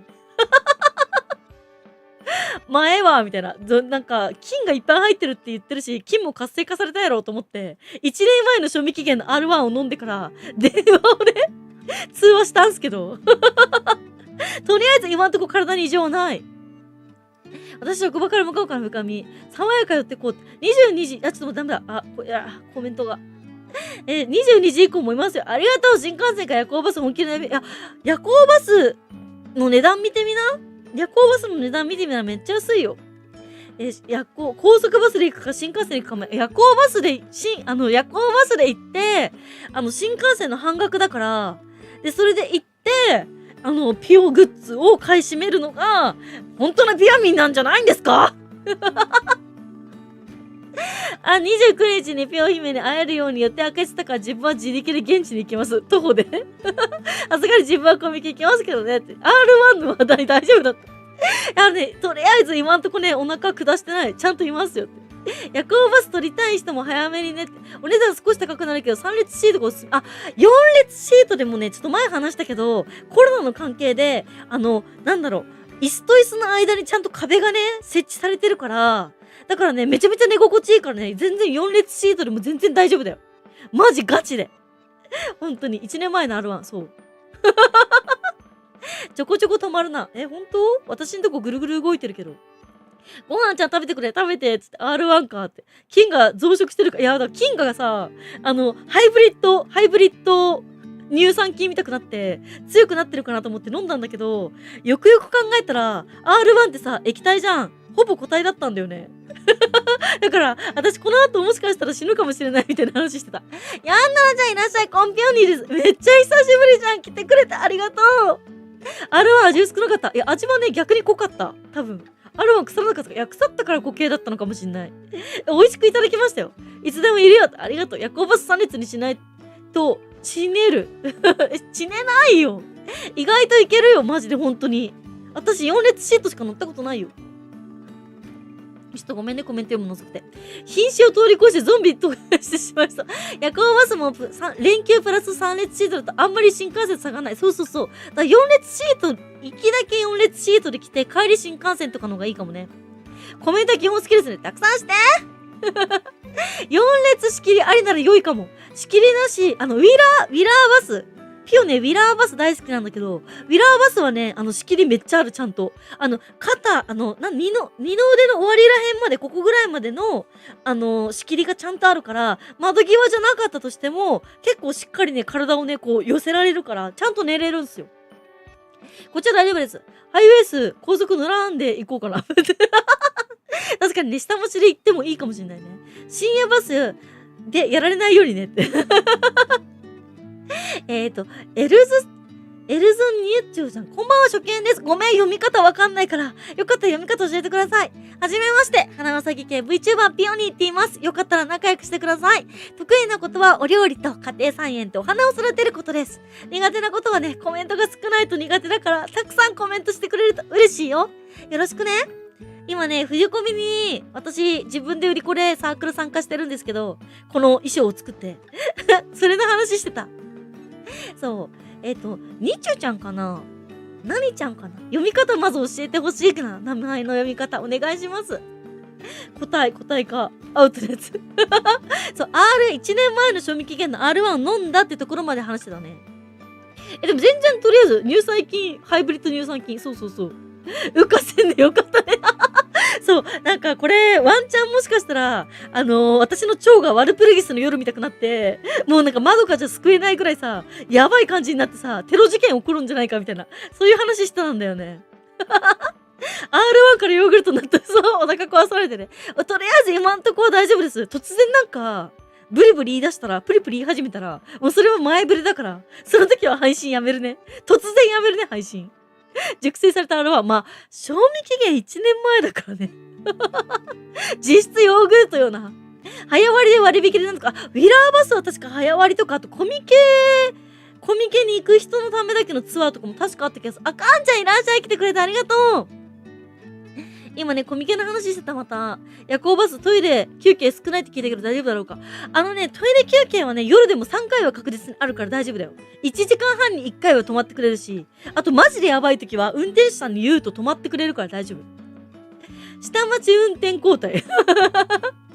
京太郎さん、トイレ付きのバスも、トイレ付きは高いからね、やめた方がいいよ。マジでね、本当に運転手さんにトイレやばいですって言えば、一番近いサービスエリアとかで止まってくれるから大丈夫だよ。どの会社の夜行バスが過ごしやすい？いや、ウィラーバス一択よ。もうウィラーバス一択ですよ。本当に皆さん。マジでね、ウィラーバスいいから、ウィラーバスのもうなんか観光大使になりたい。宣伝大使になりたい。ちなみにピヨ姫は冬コミ当日は夏コミみたいなコスプレする。この話何回もしてるけど、私、何があってもこの衣装着てるから。そう。どんなに寒かろうと。パーカーとか被ったりとか、絶対しないから、そう、妥協しないから。私は何があってもこの衣装でいるからね。そう、夜行バスってどうでしょうって、どうでしょうそう、水曜どうでしょうのイメージだけど、水曜どうでしょう激安バスだからさ、だから、しかも結構内容が昔の話だから、今の夜行バスとかは結構設備めっちゃいいよ。そう、賞味期限1年前はすごい。なんかね、R1 が倒れて、物の隙間みたいなとこに入ってて見れなかったんだよね。1年間熟成されてた。お腹弱いからトイレ付きにしようかなっつって。トイレ付き高いから、トイレ付きにすると、実質新幹線とあんま変わんなくなっちゃうかもしんない。年末繁忙期だけど、30日の、昼間だけだから、どっかしらで会いに来たいと思ってくれたら、会いに来てくれたら嬉しいよ。それ聞いて安心したよ。ローカルバス会社しかないって話するって。そっか、私もともと東京だったからね、住んでたのが。だからウィラーバスだったけど、今どうなんだろうね。ローカルバス会社もでも、ちゃんと見れば壁とかあるんじゃないかな。今日はトイレの話をよーく聞くな。夜行バスはマジ乗らないからわからんけど、乗り心地ってどうなん？私はね、なんともない。私は逆にね、快適だった。そう。充電しながら音楽聴きながら寝れるし、自分でさ、膨らますさ、なんかこういう半ドーナツ型のさ、ああいう枕持ってって寝れるし、あとなんか背中がちょっとね、なんか痛くなるから、大体ね、なんか、なんていうの、タオルケット、ブランケット的なのを貸してくれるんですよ。それを背中にね、ポンって置くとね、普通にね、ぐーぐー寝れますね。やりますね。強い。妥協しない姫、ピヨ姫。いやー、だってさ、あれじゃない？私は2次元の私が3次元の君たちに会いに行くわけだから、その2次元の私が普段からこの格好で冬もさ、配信してるのに、突然3次元に来たらさ、何か羽織物を香り出すってさ、それはちょっと妥協だろ。それはちょっと負け組だと思うんだよね。だから私はもうどんなに高熱が出ようとも絶対この格好していくからみんな。よろしくね。妥協しないピヨ姫。プロだなーつって。アリーシャちゃんコンピオニーです。来てくれてありがとう。今ね、冬コミの話してた。昔の夜行バス、腰が死んだが、多分あれ、あんまり後ろに倒れなかったりとか、あと、やっぱりブランケット借りて、背中にね、ポンと置くと、いい感じにね、こう、斜めになって、背中の負担が減るからいいと思うよ。あと、寝返りとか打てないからさ、死んだってなるじゃん。なんかね、夜行バスあるあるなんだけど、あんまやっちゃいけないのかもしれないけど、足を相手の、なんだっけ、頭のところにポンって置いて、その足の下に溜まった血流を上に流すみたいなことやってる人もたまにいるんだけど、あれとかやると結構楽になるみたい。一応 MT 対応ゴールド免許持ち。耳栓とアイマスクあったら良い。あとは鼻栓やらクッションやら。鼻栓ってなんで鼻栓必要なの？耳栓とかもしか貸してくれるよ。貸してくれるとか。耳栓とかも向こうにさ、あるよね。置いてあるよね。なるほどね。夜行バスって乗ったことないんだけど、やっぱ安心安全なハイエースか。夜行バス乗ったことないな。いや、みんな金持ちだからじゃないですか。私はもう、旅行と言ったら夜行バスですから。本当に。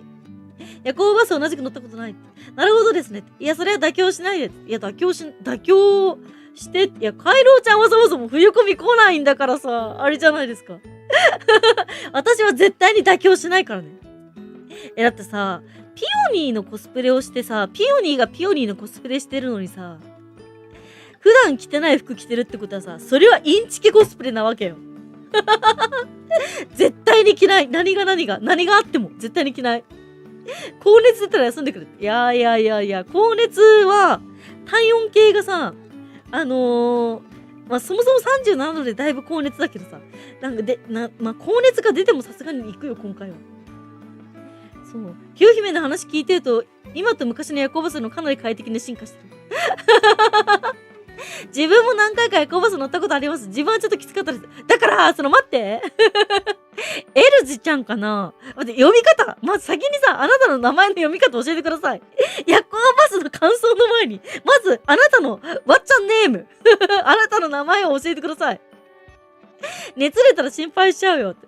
まあ、合わない人は合わないんだろうね、夜行バス。大柄の人は合わないかもね。私、小柄だから。そう、大柄で肩幅とか広い人は合わないかもしれないね。夜行バスは1回だけ乗ったことあるけど、爆睡してた。いや、結構夜行バスさ、ちゃんとした夜行バス選べば、結構居心地いいよね。足もちゃんと上がるしさ。そう。冬込み温かい飲み物差し入れようって。飲み物がね、差し入れ一番困るんですよ。そう。今回もね、飲み物もらいすぎて、後半戦はね、もうちょっと周りに配ってしまった、飲み物。だから、私が飲み物欲しいときは、X でつぶやくから、そしたら一番早くリップした人が買ってきてくれたら嬉しい。私基本的にトイレも行かないし、あんまりね、飲み物も飲まないから、夏コミの時は飲んだけどね、冬コミの時とかは飲まないから、そう。一回すごい暑いバスに当たったことがあって、冷えピター持って、ある。なんかね、荷物で空調が塞がれて暑くなるらしいんだよね。私結構ね、クソ文句言った運転手に。私蒸し焼きになっちゃうんですけど、みたいな。で、そしたらね、めっちゃ冷房入れてくれて快適に過ごせた。飛行機も新幹線も探せば安いプランあるから、高いからを理由に冬込み来ないのはもったいないぜ。それな。おい、カンちゃんのドストレート来たぞ。ドストレート右フック来たぞ。マッドロックちゃんコンピアニーです。おはよう。今起きたのかい？差し入れこれ NG とかあると、食べ物、生物、ケーキとか、あと、そう、食べ物、前一回もらったのが、コミケで出てたバスの、すげえでかい、牛串みたいのを差し入れしてくれたんだけど、ああいうのって食べると口周り汚れて化粧直ししなきゃいけないじゃん？だから正直、食べ物とかじゃなくて、物のが嬉しい。残るもの。それこそ例えば、化粧品だったりとか、食べ物でも箱に入ってるもの持って帰りやすいものとかのが嬉しいですね。そう、缶とか缶詰とか。夜行バス最後に乗ったのは4年前でウィラーいいよな、ウィラーいいよ。私最高だ。大好きなんだけど。ウィラーバスのポイントクソ溜まってるんだよな。絶対に着ないで一瞬服は着ておくれと思ったわ。大型バスを運転できるピオ号でコミケ寒さに強い。いや、私寒さ弱いよ。多分コミケの次の日大体熱出してるからね。そう。大柄つまり太いって思われてない。いや、違う。身長が高かったりするとやっぱ足のサイズとかがさ、足が長いから、だからあんま良くないって話。そういうこと。飲み物はかさばる重たい処理が少し面倒だからな。食べ物、魚は、でもね、神崎ちゃんが釣った魚はね、食べたいんだよね。だから干物とかにしてくれたら食べれるかな。でも干物より生物がいいんだよね。カティさん来る時点で値段は言い訳にならない。そうだよ。韓国からわざわざ来日するカティがいる段階で、もうみんな誰も言い訳できないからね。俺は遠いから行けないって。会いに来るだけ、私のことが好きかどうか、それだけ私があなたにとって魅力的かどうかっていうことが問題ですね。さすがに食べ物はねって。今なら米ってだってどうやって持って帰んの？ミラーってどんな感じ？ウィラーでウィラーでしょ。ウィラーバスでしょ。ウィラーバスね、検索するといいよ。めちゃめちゃ乗り心地、私はいいと思ってる。つまり食べ物を持ってくるなら日持ちして、持ち運びが楽なもの。でも私、あんまりね、甘いものとかたくさんもらってもね、食べきれないから、だから、差し入れは、やっぱ化粧品が嬉しいかな。化粧品とかが嬉しいですかね。みんな肉差し入れ、お年玉にするか。だから肉とか食べ物は Amazon に入れてるからそれで。カティさん最強説、缶詰か。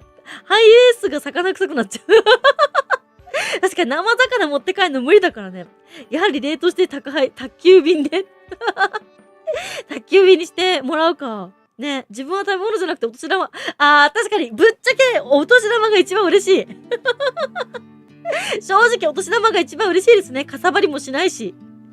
551、551は欲しいんだけど、551だらけになっちゃうと大変だから、確かにそうだよね。本当はオフ会でみんな551持ってきてくれるって話だったもんね。551は嬉しいけど、この中で、この配信に来てくれてる人の中で551を持ってく担当2人ぐらい決めてもらって、で、その2人ぐらいで、担っていただけたらありがたいですね。そう、袋を何重かにすれば匂い漏れないから、つって、化粧品か美容液かって、実は、いや、もし、コミケに来る予定で、どんなものがいいですかとかっていうのがあったら、個人的に DM いただけたら、こういうのが欲しいです、ああいうのが欲しいですって事前に言えるかもしれない。日数早いお年玉、数日早いお年玉。東京から名古屋、あるわ。てか、ウィラーバス東京から名古屋3000円じゃん、片道。3500円とかじゃん。名古屋散々行ってるから金額わかるけど、片道3500円ぐらいだよね。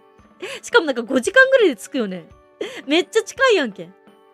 無難にお年玉持ってく。まだお年玉くれるのみんな。じゃあお年玉谷間に挟もうか。お年玉をみんなこのズリ穴のこの真ん中の谷間に挟むってのどうですか？ヤンさん初見です。可愛すぎてチャンネル登録と高評価させていただきました。可愛すぎます。愛してます。結婚してください。ヤンさんありがとう。はじめまして。花うさぎ系 VTuber ピオに行っています。よかったら仲良くしてください。得意なものは、お料理と家庭菜園とお花を育てることです。一応私、こんな体でね、こんなエチエチな体ですけど、まだ一応バージニストなんで、優しくしていただけると嬉しいのと、あと、まずね、精神的なつながりを大事にしているので、まずは仲良くなるとこから始めてください。お願いします。海山系の人しか551買えないから、西日本のために任せた。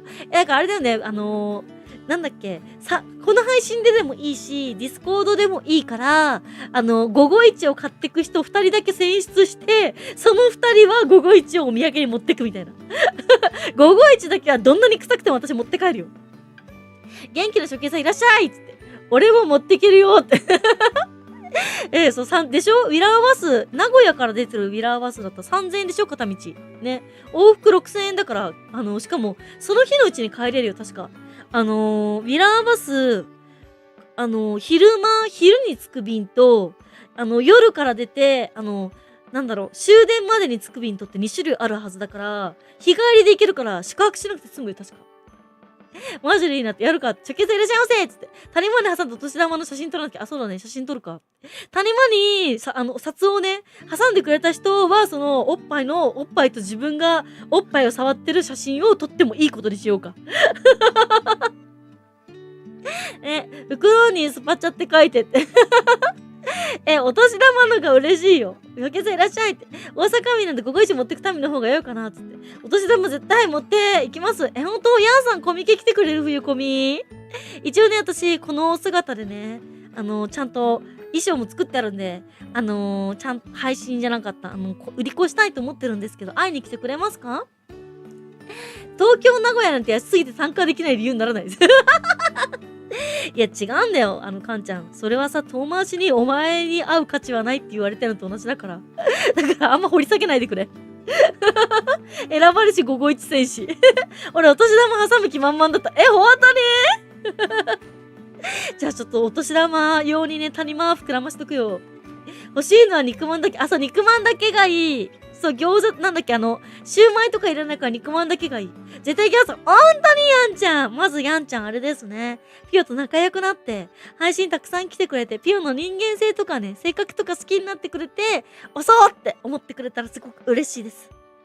そう、性格があって、さらにこのおっぱいと、体なんでね、とお顔なんでね。谷間の年玉写真、エロさよりも面白さが絶対勝つ。雑コラみたいになるじゃん。しかもさ、カーテンの柄みたくみんな同じなんでしょ。こうやって手の入れるのが。こうやって入れるのがみんな一緒なんでしょ。でもね、こっからもうちょっと薄く影になってる。こっから谷間だから、こっからここまで谷間なんですよ、私。こんだけ谷間があるから、多分ね、千円札とかね、多分スポッて入っちゃうと思う。谷間お年玉の写真、エロさより面白い。うちでお土産って、エビせんしかないや。エビせん食べるかな、どうだろう、こりゃ失礼って。もう好き。本当に違う、ちょっと言わせてほしい。私ね、一番苦手な人種が、熱しやすく冷めやすい人がね、苦手なの。なぜかっていうと、私は配信に来てくれるみんなのことがね、一人一人コメントしてくれる一人一人のことがすごく好きだから、私は好き、めっちゃ好き、いないと寂しいって思ってる時に、おやっちゃんありがとう、ないだね時に配信いなくなられちゃったりとか、なんか嘘つかれてさ、他の配信行かれちゃったりとかするのが悲しいから。だからちゃんとピオのこと好きだなって本気で思った時に好きって言ってくれると嬉しい。配信の頻繁に来るファンボ入って通話して互いの人間性を知るコミケに来るこの段階を生む必要がおい、なんかエリートピオミみたいな人が来たぞ。金ピカの箱のやつって千円札がすっぽり入ってしまう。つまりいくら積めばいいんだいや別にいい、グッズ買ってください。グッズ買ってくださいね。ないどれワイぬるま湯ですないどれよくわかるぜないどれって好きって。でも葵ちゃんさ、あんまりはさ会いに来てくれないじゃん。寂しいんだよ私はね。リプは来てくX ではね構ってくれるけどね。そうだよね。もうなんかなんていうんだ、その辺ねうまく割り切れんからさ。コミケって小銭多めに用意した方が、私基本的に同人誌を買う人はさ、同人誌って500円だから小銭多い方がいいと思うけど、私小銭作りたくないから、逆にブースよりも多少安く売るから、販売するからだから小銭なくていいです。札だけで大丈夫です。コミケって小銭、ちょっと待って。俺はまだ弱い。お年玉とグッズ買うことに渡すお金をピオ姫の胸に挟めば、大金使って遊んでるように見える。確かに成金ごっこができるよね。他のサークルも行くなら、小銭は他のサークルも行くなら、小銭は他サークルが助かる。カエルちゃん、こういう時にさ、他サークルの話持ち出さないでください。それ間接的に他の女のことを言ってるのと同じだからね。やめて、そういうの。いくらで何を販売すんの？今のとこ新刊セット15点考えてて、で、15,000円で考えてるんだけど、ちょっと待ってね。グッズはね、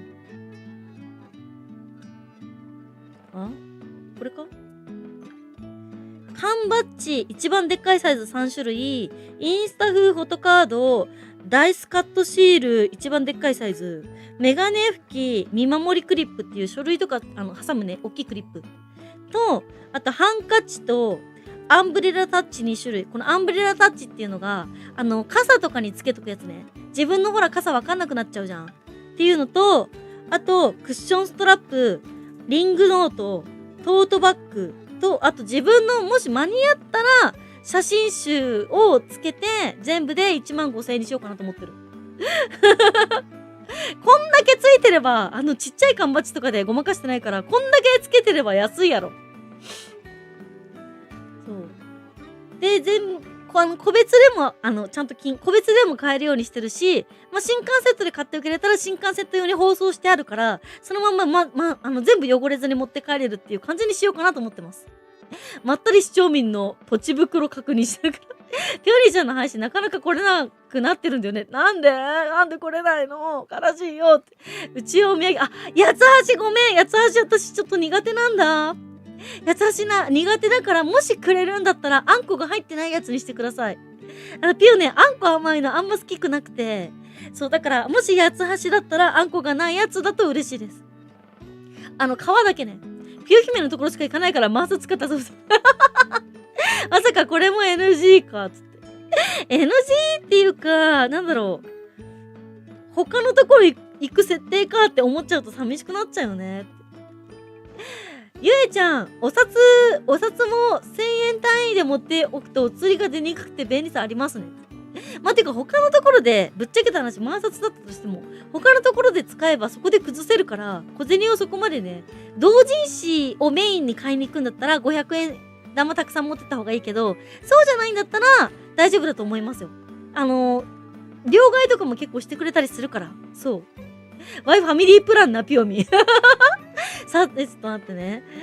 紙袋、いりそうだな。一応ね、トートバッグその場で使えるようにもできるし、トートバッグも全部新刊セットの中で綺麗に入れとくバージョンもあるから、あと、一応袋も自分で用意しようかなと思ってる。みんなで持ち帰る用の袋。新刊セットは新刊セットで包んどいて、で、さらに、持ち帰り用の袋なんか用意しようかなと思ってる。写真集込みなの。写真集込みで15,000円で考えてるけど、写真集間に合わなかったら、もしかしたらポストカード5枚とか6枚入りみたいな感じになるかもしれない。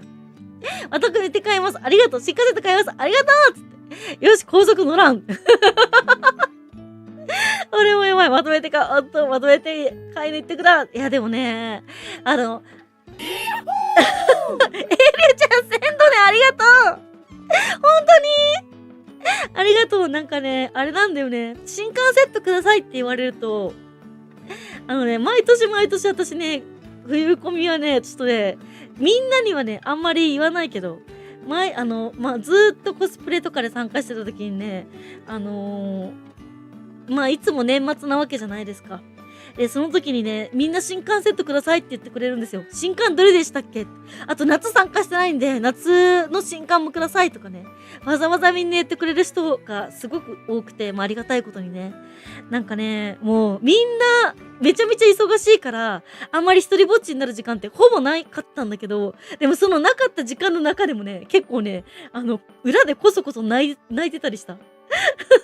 もうありがたくて、だって新刊セットくださいってさ、もうね、嬉しいよね。なんか何を買おうかなってさ、ギリとかでさ、ポンって1個買うんとかじゃなくてさ、ちゃんと全部のピオちゃんの作った作品を全部、購入しますって言ってくれるその熱量があるから私はクリエイターで居続けられる。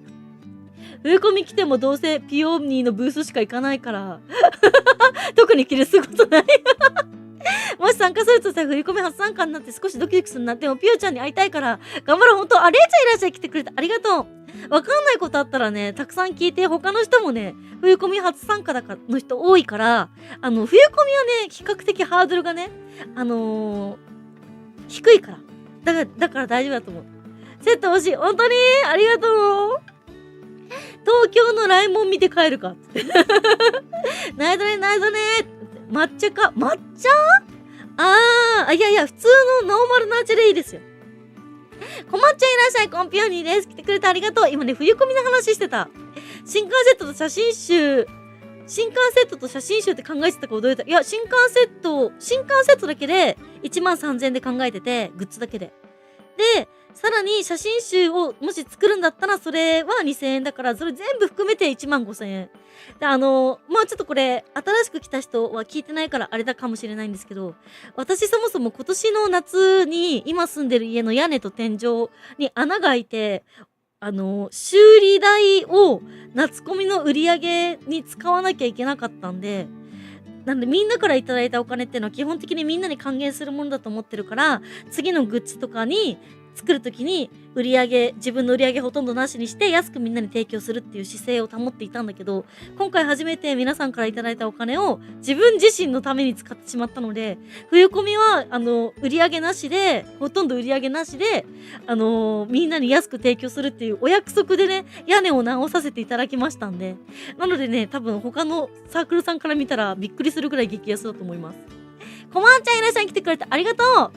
新幹線、ちょっと待ってね。ブリちゃんもいらっしゃい、来てくれてありがとう。雷門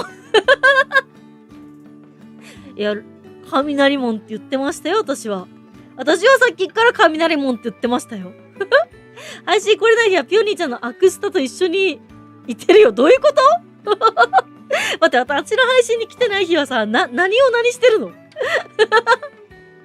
最近ペイペイ支払い可能なサークルも出てきたからな。私現金派です。ペイペイやり方わかんない。そう、冬コミの話してた。夜中に出発して朝からみんなの告白タイムを見届けて帰宅になりそう。いやでもなんか、直に好きだよとか言われたら私多分泣いちゃうと思うんだよね。本当に。めっちゃ泣いちゃうと思う。マジで。東京って観光ろくにしてないからなって。あったねーって。屋根上げなき事件。売り上げがなくてもお年玉あるから大丈夫。そう、屋根は仕方ないよっつって。シーさん、ライモン、雷門って言ったよちゃんと雷門って言ってただろ。クレカのストーリーユース。そう、ペイパル詐欺に遭ってしまった。人生で2度目のペイパル詐欺に遭いました。見えでしょ見え。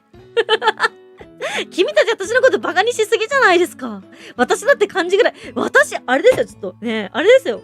私、こんなだけど、小学校6年間、漢字が一番読めるでしょう。さらに計算が一番早いでしょうのランキングずっとナンバーワンをね、あとね、虫歯がないでしょうもね、ずっとね、あと大食い、おかわりを、寄せ鍋給食でおかわり23杯したでしょうっていうね、賞をもらい続けてきたね、賞だらけの人生だったんで。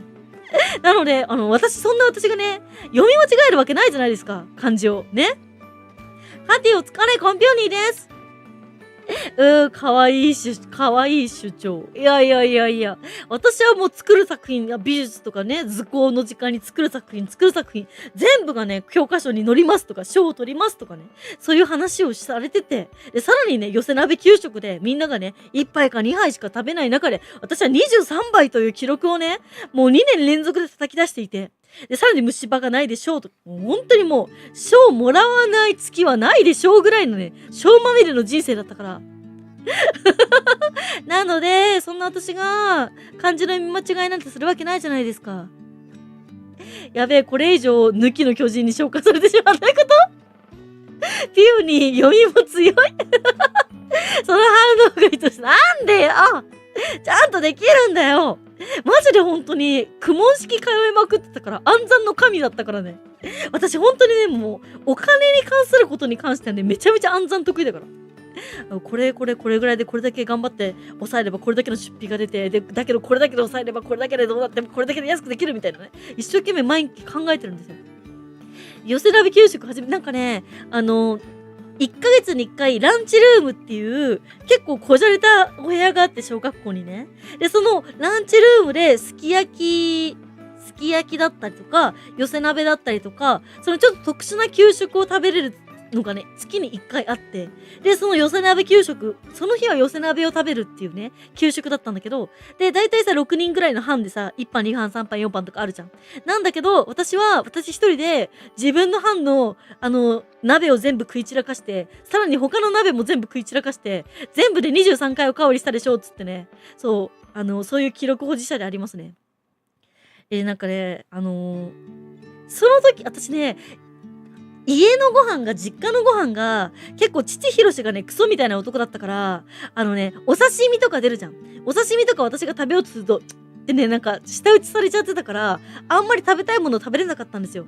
で、その中で小学校に入学して、まあもう、給食、うまいで、給食食べまくって、で、私がね、大体、毎回、給食で私が余ったものを全部おかわりしちゃうから、それでね、PTA から不満が上がって、小学校5年生か6年生ぐらいの時から、班ごとに、今日はこの班からおかわり、今日はこの班からおかわりっていう謎のね、制度ができたぐらいには、食い地張ってたんですよ。でもそのおかげでね、こんだけおっぱいも大きくなりましたんで、皆さんね、本当に感謝していただきたいですよ。私の食い地に。やべえ、ちょっと待って。23杯すごい。30じゃないっしょ。神崎健介は、三重も読めないんですか？三重ですよ、三重。三重に住んでんのに三重読めないんですか？今、推し缶食べながら見てるの抜きの巨人たち。時折幼女ムーブするピオ姫。いや、いや、違うんだって。ちゃんと私の話聞いてよ。ランチルームあったでしょ？そう。おかわりどうなの？ピオ姫に、下に惹かれそう。どういうこと？その辺あった。そう、あった。23杯って何もんで。だから私はね、そうなんかもう掃除機みたいな、あの時はもうダイソンもね、びっくりするぐらい、掃除機みたいなね、食い地でした。本当に。おかわりのルールを作った。そう、おかわりのルールを作らざるを得なくなった。私という怪物がいたせいで。PTA でね、話題になったらしいよ。なんか、母親も働いてたから、あんまり授業参観っていうか、そういう PTA 会議みたいなの出てなかったんだけど、なんか出るたびに、まあ、ピヨちゃんはしょうがないわよね、みたいなことすげえ嫌味言われてたんだって。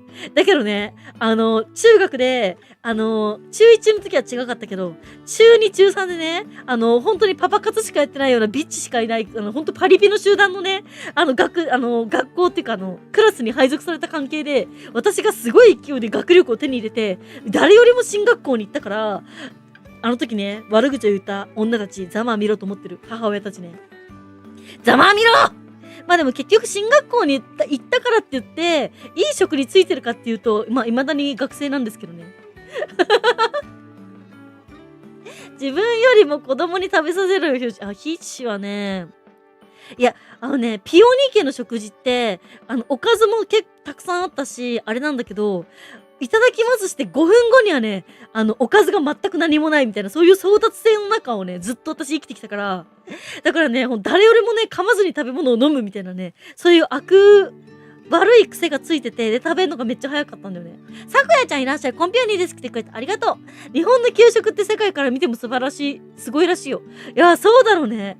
忘れないよ。地元民だよ。いや、だから三重だよ。三重ですよ、三重。みんな知ってますか？三人重いって書いて三重って読むんですよ。知ってましたか？ PTA で話題になるとかすごい食いっぷりだな。でもそのおかげでこれがあるからね。でもみんなさ見てみて、これもう鎖骨からまず手のひらでしょ。手のひら3つ分だからね。推し缶で言うとこの推し缶4個分だからね。そう。その時のピヨ姫がカービィだった。待って、ここでカノーマン来る。マジか。PTA に目つけられるって相当よ。でもね、あれだ、なんか、ざまを見ろ。なるほど。ざまって何？ちょっと待って。カービィ次は君でした、継承。大学、落第して、違う。ピオ今ね、一回社会人になって、ちゃんとお金貯めて、今学生やり直してるんですよ。1年とか2年だけちゃんと社会人やってお金貯めて、で、専業ニート学生 VTuber やるために、今その貯めたお金で VTuber の資金と、あと今家賃5000円のこの山奥に住んで生きてるんですよ。だから別に落第とか、なんか浪人してるとかそういう感じじゃないですね。違う。なんでも吸い込む。ありがたいやって。縦に押し缶4つ、横に押し缶5つのビッグサイズ。実は知ってました。高校が三重だったので、あ、そうなんだ。じゃあ、京太郎兄ちゃんもあれじゃん。三重は三重の民でさ、固まってみんなで車で来れば安いんじゃない？ありがたやーつって、それはめっちゃ頑張って働いたねって。普通、自分で高校の費用も全部、専門学校の費用も全部自分で貯めてたから。だからなんだろう。未成年の頃から自分でちゃんとお金はめちゃめちゃ稼いでたから。そうなんですよ。ピョさん偉いよ。ちゃんと卒業できればいい。そう、それちょっともし留年ってなったら結構危ないから留年はしたくないんですけど、大丈夫だといいな。ね、ちょっとこれちょっと今さ、話すげえぶった切っていい？ちょっとめっちゃ話ぶった切るんだけどさ、自立っていうかあれだよね。親ガチャ失敗ってやつだよね。ちょっとこれ話ぶった切っていい？私がさ、体とか顔の写真あげるとさ、うわーってチャンネル登録者の方とか、あとさ、X のフォロワー数増えるんだよね。だけどさ、大体みんな配信に来るとさ、なんかこれじゃない感でさ、いなくなってくの一体何なんだろうね。待って、私性格悪いのかな？性格悪いかな？留年勘弁してください。いや、私が言いたいよ。それが、滋賀の民なのよ。電車で1時間かけて通学してたって。ああ、そうなんだ。ピオはね、小中高って全部ね、小中がすごく近いから徒歩15分圏内で、高校はチャリで15分のところに行ってたから、生きてきた中で高校まではね、全部ね、通学の時間が一緒だったんだよね。そう。生存率の低さ。そう、必須科目を落とすだけでマジで、いや、必須科目と、そっか。私が今行ってる学校って美術系、創作系、クリエイター系の学校なんで、必須科目っていうよりは、課題の提出と、その評価によって、どうなるかって感じなんですよね。そう、自分の感性に合った教授がいれば大丈夫なんだけど、全く感性が合わない教授だと、無限にリテイク食らうみたいな、そういう感じ。生き残ってくださいって、生き残りたい。これじゃない感で落胆する人はピオ姫をちゃんと見てないだろ。いや、そうだよね。そうだよ。なんか、このおっぱいだけ見てさ、ね、父揉めるだろうみたいな。ワンチャンいけるかなと思った民がね、私の配信に来るのかもしんないけど、いや、ワンチャンはなくはないと思いますよ。ワンチャンはなくはないと思いますけど、一応ね、私、ここまでね、バージニストで来てますので、ハードルは高いですよね。絵を描いて、絵も描くし、作ったりもするし、いろいろするよ。エリートのみが残れる橋なんか知らない。ピオニーは自分が思ってるよりも性格悪くないけどな。いやでも性格悪いからさ、最推しにしてもらえないんじゃないんですか？性格が悪いから私は愛されないんじゃないのかなって思いながらずっと生きてる、ここ最近。どうしたら、みんなが満足できるのかなっていうことをずっと考えながら生きてる。っていう話を今日親っちゃんにしたら、メンタルボロボロやんけって言われて。ちょっとびっくりした。地雷原がある大学だと、地雷原って何？地雷原ってなんだ？小学校徒歩10分、中学校徒歩20分。高校バイク30分で。バイクで行ってたの？バイクで通学してたの？すごくない？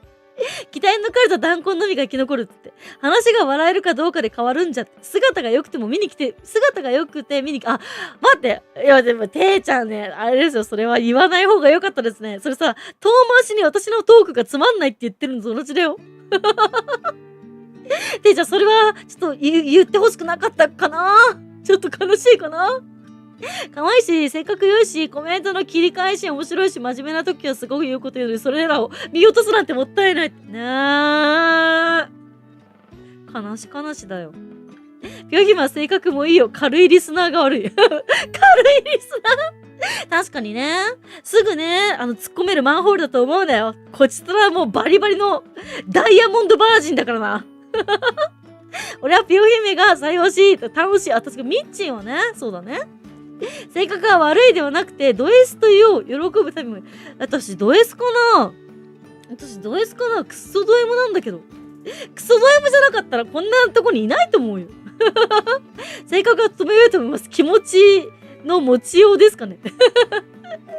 そう。カウンセラー親父が現れた。バイク通学したら、そうなんだ。合わない教授が担当だったら地獄なんでしょう。地雷。そういう地雷ね。確かにそれはあるかもしれない。つかないのは腰が軽いから仕方ない。つかないのは腰が軽いから仕方ない。そういうことダイヤモンドバージン。いや、そうだよ。ダイヤモンドバージンだよ。輝けるバージンですよ。話が笑えるというか、不幸自慢になってるよ。つって。不幸自慢になってるっていうか、それを不幸だと思ってない人間が言ってるから、逆にそれを不幸だとは思ってほしくないんだよねってことは毎回言ってるから、そう。私にとってはこれが普通だっただけで、みんなにとっての普通と私にとっての普通って毎回違うわけじゃない。だから私にとってはこれが普通だから、それが不幸だとか、かわいそうとか悲しいとかっていう、そういう感情がないから、それは不幸自慢ではないですね。私こんなにかわいそうなんで、甘やかしてください。もっと優しくしてくださいとか言い始めたら、それは不幸自慢だけど、私はそういう気持ちで言ってるんではないので、それは、ていちゃんもちゃんと分かっていただきたいですね。小学校徒歩15分、中学校10分、高校まで電車で45分。いや、でもさ、高校さ、電車で来る人結構多かった。高校からね、全く知らない人たちばっかりだった。小中まではね、ほぼほぼ同じクラスの人たちがみんな上がってきてたから、結構知り合いばっかりだったからね、本当に。話が面白いピュアに私は本音しか言えない。私も本音しか言えない。で、これ言わなくてもいいんだろうなってことも、ちゃんと一つ一つ言っちゃう。そう、嘘つけないからね。あとなんか言わないと後で後悔しそうな気がする。逆だったからそれもいいって。同 S とかではなく変なコメントをホームランしてるだけ。確かにね。アンチみたいなやつほど私にいじくり倒されていなくなってくからね。基本的にさ、無敵だから。いつもよくしてもらってるのになぜだろう。知らない。普通は人それぞれだしね。そうそう、普通は人それぞれなんだよ。小学校徒歩5分、中学校10分、高校15分の大学バイクで20分でした。みんな何通学ってバイク通学してたのすごくない？ラガーマンいたな。自分は分かってるんですが、初見の人はハードルが高い。でもさ、初見の人がいるときにそういう話しないじゃん。そもそも初見の人がいるときにそういう話してないんで、その辺私一応空気読んでるつもりなんですけど、そもそもさ、そういう話になる前に初見さんいなくなってることが多いから、そこよね。そこまでちゃんと深くいてくれてたら大体みんな毎回来てくれる人になるじゃない？もうこの話はこれで終わりにしよう。これ以上言うと私怒りそう。堪忍袋って結界が切れそう。私あんま怒んないんだけどね。あんま怒んないけど今日ちょっとやばい R1 飲んだからさ、ちょっとブーストが。小学校20分、中学10分、高校20分、自転車。いやー、やっぱさ、それぐらいの距離がさ、めちゃめちゃいいよね。最近で一番面白かったホームランは、やっぱり、公衆ラガーマンだ。公衆無料で書かせてくださいにきでしょ。あの人一瞬でいなくなったもんね。そういう人の話をしてるんだよ、私は。そう、やばい人の話をしてるからね。そう。じゃあ最近でちょっと待って。小学校15分、中学10分、高校5分、大学1時間30分。どんどん近くなってるね。変な人っていう副首相しか思い出せん。副首相ってなんだったっけ？なんだっけ？あれ空手だっけ？なんだっけ？ヨッシーにしてヴィラン、そしてカウンセラーに進化した林です。修二さんコンピューニです来てくれてありがとう。高校の時7時に投稿。なんで待って、なんでカーティーさん7時になんか投稿してんの？何してたの学校で。なんか好きな子のリコーダーでもしゃぶってたんすか？通学は免許取るまでで、電車とバスで免許取ってからは、車通学でした。駐車場があったんだ。すごいね。徒歩、自転車、バイク免許取っちゃダメと言われてたな。ずっと自転車の民。乳酸菌ブースト。人によって違うもんね。そう、なんかね、一時期、講習を無料で書かせてくれっていう人が来て、いや別にいいけど、ちゃんとコミケに来て、書かせてくれって言ってくださいみたいなことを言ったら、速攻でいなくなったラガーマンがいた。で、結構なんか俺は空手がどうのこうのとかなんかめちゃめちゃ言ってたよね。変なリスナー来てくれ。ピヨ姫のホームランが見たい。やめてすいません、体に気をつけてくださいねって。大丈夫だよ。R1 飲んだけどお腹痛くなってないから大丈夫です。ありがとうね、心配してくれて。高校は自転車で片道1時間半使って通学してた。やばくないそれ。やばない？でもあれだった私の友達は高校チャリで初めに45分電車に乗って、そっから自転車で30分の距離を高校の友達はね、通学してたな。電車と自転車っていうそういう、合わせ技で通学してた。ラグビー副首相。初見できたけど楽しいですよ。ほんとありがとう。小学校10分で、中学校10分で、高校7分。なんでみんなどんどん近くなってんの？もともと韓国は10年前まで7時から授業を、今は気づく。そうなの？待って、朝7時からさ、授業を始めてさ、何時までさ、学校にいるの？やばない？講習裏ガーマンは癖が強かったくせにやり返しは弱かった。そう。打たれ弱かったよね。私の配信に来るね、結構ね、冷やかし系のやばい奴らは、コテンパンにね、土星論で、クリーンヒートされてね、吹っ飛んでっちゃうから。そう。かわいそうだよね。もうちょっとなんか、粘ってほしい、私も。もうちょっと粘ってさ、ね、今日の敵は明日の友達みたいな、そういう関係になりたいですよ。その日いなかったの残念。しかも突然大将軍になったっす。確かに。中学の時は部活の朝練で7時登校でした。そうだ。部活とかで7時登校とか6時半登校はわかるけどさ、普通に学校7時開始ってすごくない？島に専攻があったんで、地味に通学は大変だった。ジョージさん、こんばんは。不正利用を疑う前に、利用履歴確認よし。私、ペイパル詐欺2回目なんですけど、そもそも、ペイパルを使ったことがないし、ペイパルのサイト登録もしてないから、そもそもペイパルで引き渡しが来てる段階でもう詐欺なんですよ。で、使った相手の住所も名前も全部ね、ペイパルの会社が教えてくれるから、もう私じゃないんだよね、使ってるの。ちなみに、前私が一番初めに会ったペイパル詐欺の時は、後藤淳っていうやつだったんだよ。千葉に住んでる後藤淳ってやつが、私のペイパル、私のクレジットカードをペイパルで引き落としてて、で、私、なんかその時にね、小学校に後藤淳一って人がいて、私の友達、後藤淳一の1を忘れてさ、後藤淳って私の小学校の時の同級生じゃんみたいな。あいつがやったんかみたいなことをね、怒り散らしていたら、よく思い出したら、そいつ淳一だったから、違うんだわ。めっちゃ怒り狂ったんだけど、あの時は。あいつって、巡り回って今更仕返しに来たのかって思ったら、まさかの後藤淳一でした。小学校の友達は。で、私のペイパル詐欺をしたやつは後藤淳でした。夜10時。朝7時から夜10時まで学校なの？韓国って。やばない？今日と明日休みだからゆっくりできます。あんたはよかった。でも明日はね、一応配信休みにしようかなと思ってんだよ。そう、私ね、一応デビューして、1.9 周年記念、そうだね、昨日いなかった人もいるから言っとくけど、1月21日にデビューで、毎月21日はさ、デビュー記念日でお祝いっていうかさ、そういうのちょっとやってるじゃん。それなんだけど、今年は21日が土火曜日だか、土月曜日か。なんかね、めっちゃ平日だから、ちょっと日程ずらして、9月の26日の土曜日にね、1.9 周年、デビュー 1.9 周年やろうと思うから、ね、ぜひ会いに来てくださいね。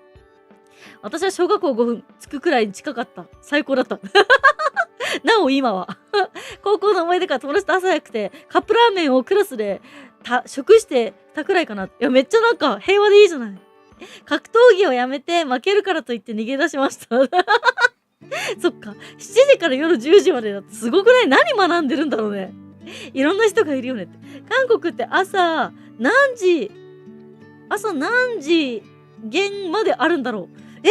確かにね。だって朝7時からさ、夜の10時まで授業があるってさ、もう果てしなくないか？昼休みとかはあるんかね？昼休みがさ、3時間ぐらいあんのかな？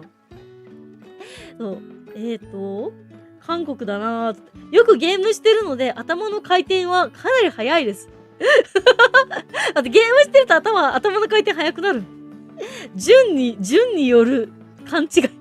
いや、後藤順まで全部同じ感じだったんだよ。だからあいつじゃないかと思って、あいつじゃないかと思って一瞬ね、沸点がね、ボーンって上がったんだけど、その後よーく考えたら、あいつ順一だったわと思って。もう申し訳ないことさ、いやでも怒ったっつってもどっかに当たり散らしたりとか、そうなんか私の心の中でイラッとしただけだから、別にそれは誰かに迷惑はかけてないですから。人違いだった。そう、人違いだった。順違いだった。人違いでよかったとは言えないな。でもね、それあれなんだよ。一応、その後藤淳っていう人の住所とかも全部バレてるんだけど、でもペーパルのその詐欺とかの対応するお姉さんって、今回もそうだったし、前回もそうだったんだけど、なんか日本語片言の海外の方なんですよ。お姉さんなんですよ。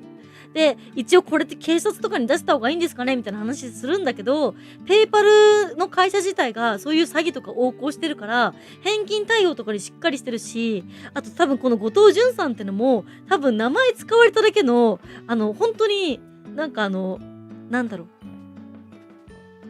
影武者だと思いますって言われて。なんかね、本当に赤の他人の住所とか名前を使ったペーパル詐欺ってやるんだって。だからね、訴えてもね、ダメなことが多いので、とりあえずお金は多分返ってくるはずなんで、何もなければね、返ってくるはずなんで、ちょっと待っててくださいって言われて、1ヶ月から3ヶ月の間に返すって言われたのになぜか半年かかったっていうね。10時まではきつい。いや、無理だよね。略して後藤淳だったそう。後藤淳。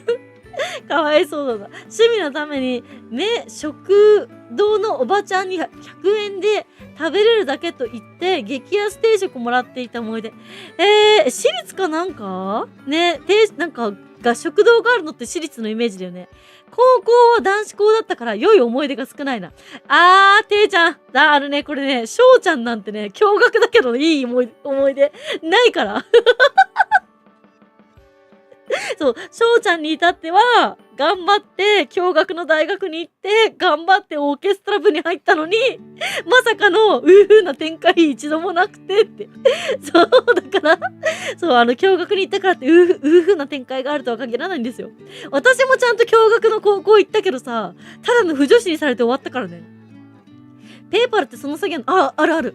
普通にやられる。私2回目なんだよね。しかも前回も16万いくらか使われてて、で、今回も16万とか、8万5千円とか、8万4千円とか、8万3千円くらいの感じので、2回やられる。今回も2回やられた。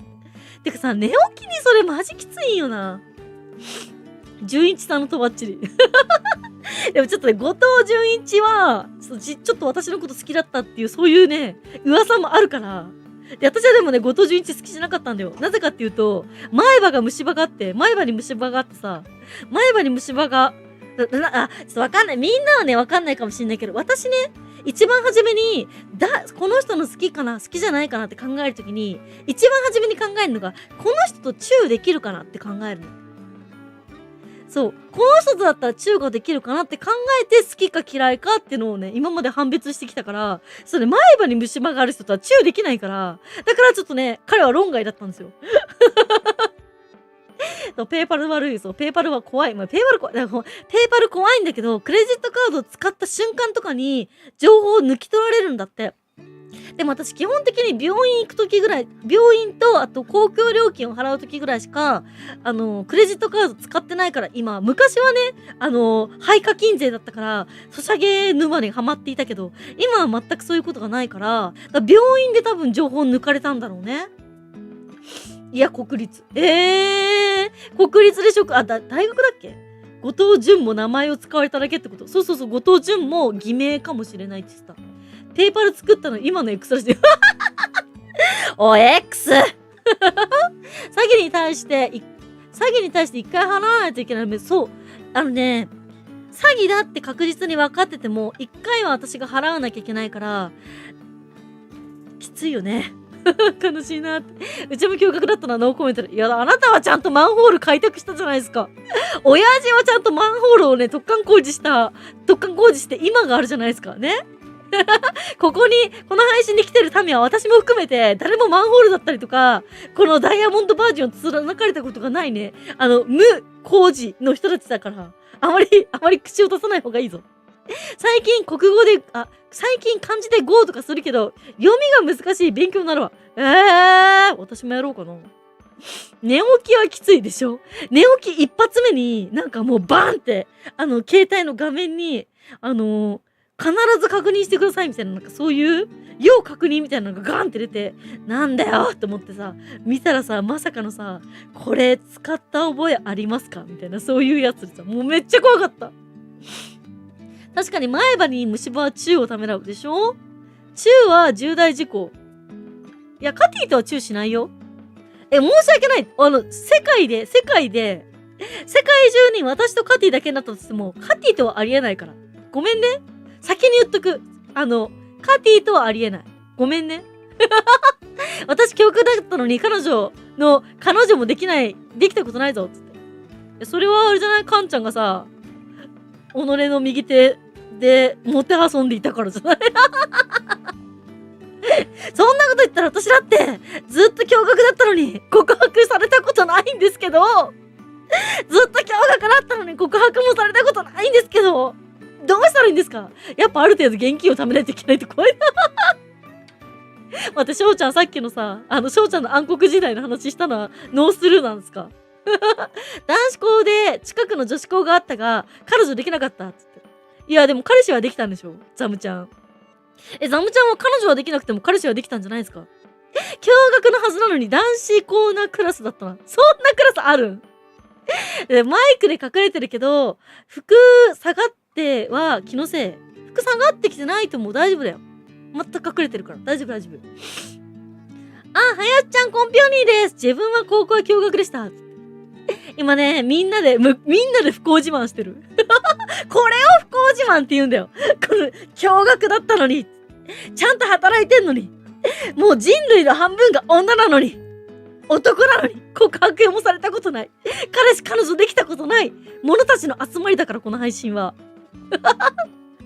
そう、マンホールの突貫工事もしたことないしね。万開き症候群の女に会ったこともない。そういうね、清らかな人たちの集まりだから。Y 高校女子と男子の比率7-3だったけど、思い出ないな。女子が多すぎて居心地悪かった。いや、カティショック、本当に。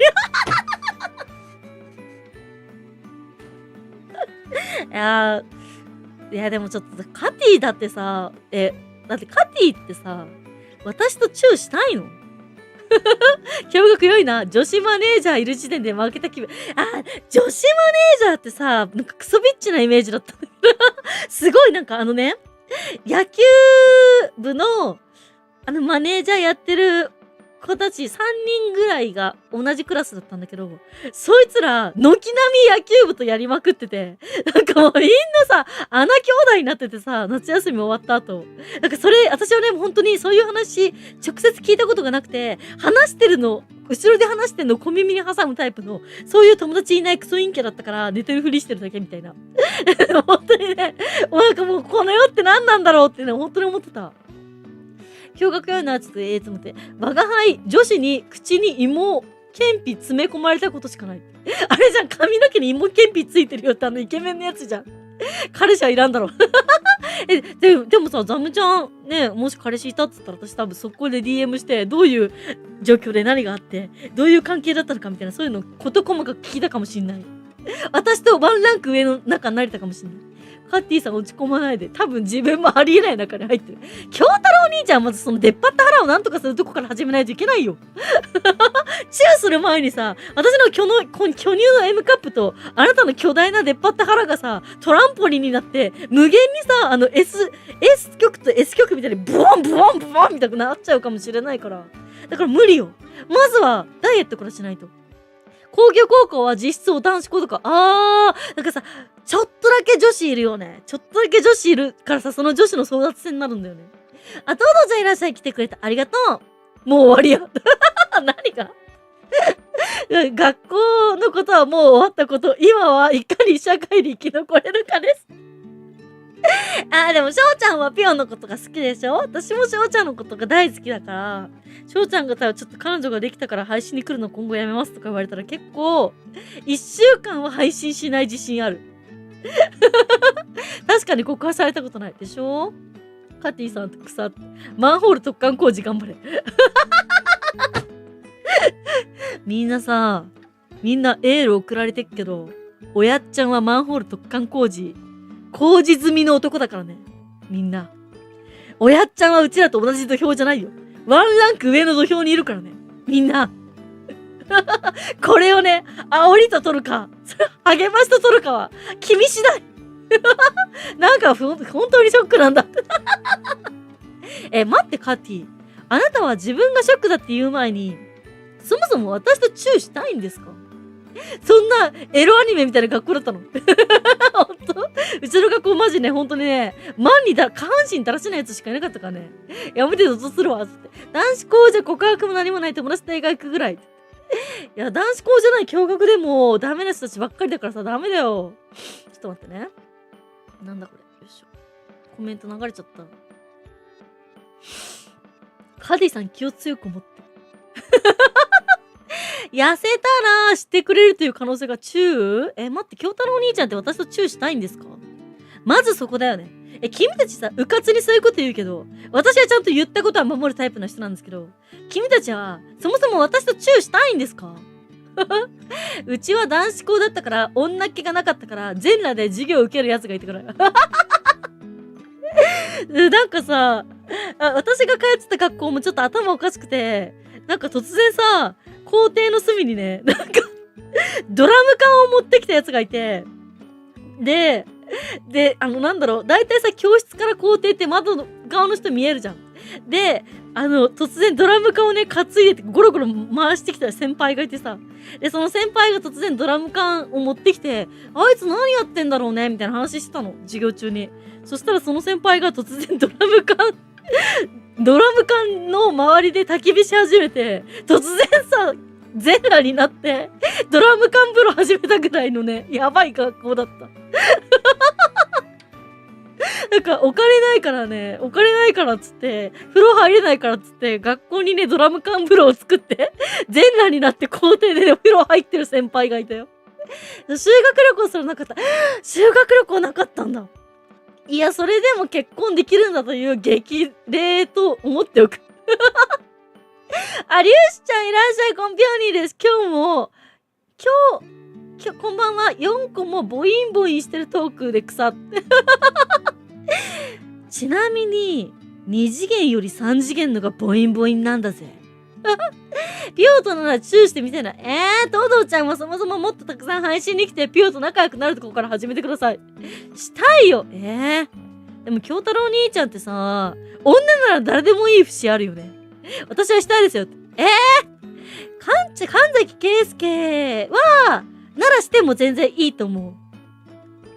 とりあえず夏コミ来てくれたメンバーの中で NG はとりあえずいなかったな。営業部隊は男子、ちょっと待って。流れちゃった。営業部隊は男子のみ。バックオフィスの女性とも業務外のやりとりはなく、彼女できないので大丈夫です。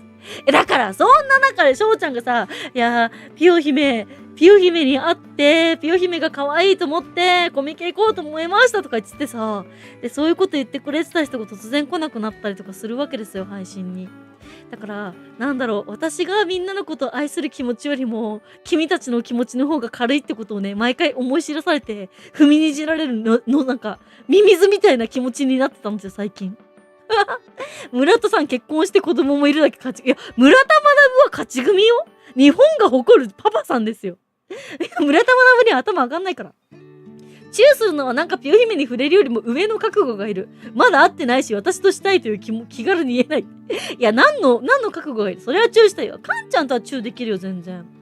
でもなんかカンちゃんチューするとき震えそう。鼓みたいに震えそう。ガタガタガタガタガタガタみたいな。上の土俵にいたのか、キスをすると皮膚が綺麗になるらしい。毎日犬とだけどチューしてるけど別に体綺麗になってないよ。はい、ヨルちゃんいらっしゃい。今ね、ピオとチューするぐらい好きですかってみんなに聞いてた。俺は膝枕してもらいたい。やめた方がいいよ、ミッチ。私、あれなんですよ。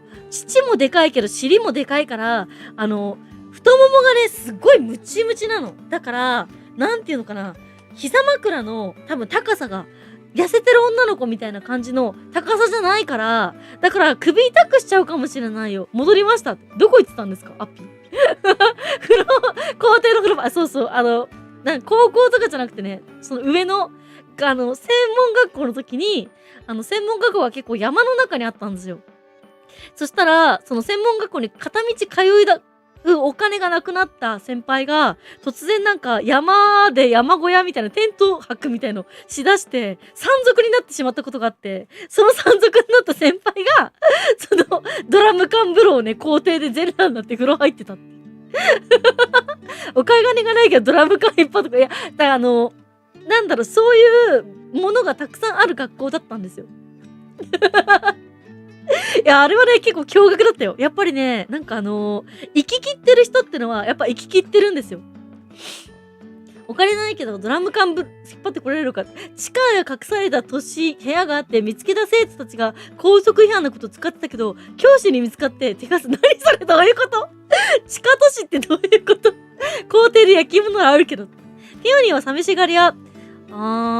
私は、そうだね。基本一人でいたい人なんですよ。基本何でも全部自分でできてて、何でも人に頼ったことあんまりないタイプの人なんだよね。そう、基本一人で何でもできちゃうけど、なんだろう。私がさ、毎回みんなガチ恋の人にさ、いろいろ言ってるけど、なんだかんだ言って一貫して言ってることっていうのは安定感なんですよ。だから安定して、この人はどこにも行かないな、味方だって信じていいんだなって思える人は欲しいですね。そう。なんか、私を攻撃しないな、みたいな。そう。私を傷つけないなって、どういう形であっても、私を傷つけないなって、味方でいてくれるなって、まあ、それダメなことはダメって言ってもらっていいんですけど、そういうことを、そういう人は欲しいと思う。それを寂しがり屋というのであれば、私は多分寂しがり屋だと思う。校庭の焼き芋は、幼稚園の時やったな。校庭の焼き芋は幼稚園の時やってたな。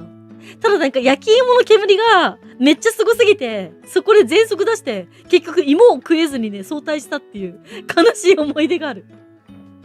ガタガタってなんだよって。青鬼のたけしか。いや、カンちゃんはガタガタ振りそう。それはそれで、なんか女に絶対聞きたくないセリフだった。なんでいや別にカティ、でも私カティ大好きだよ。私カティがいたから、まだ活動できてるんだと思う。カティはさ、日本語難しいから、あんまりいろんなことを全部共有はできてないんだけど、なんだろう、何も聞かずにそばにずっと無言で居続けてくれた。カティだけは裏切らないな、みたいな。そういうのがあったから、私は今でもクリエイターとして生きていられるから、だからなんかもう恋愛感情とかそういうものとか、そういう愛情じゃないんだよね。なんかもう神様みたいな存在、そう、仏菩薩的な感じだから、菩薩とはさ、添い遂げらんないじゃん。そういうことよ。犬はカウントして、犬とのチューは1日に100回くらいしてる。直接ピオ姫の心音聞きたいっつって。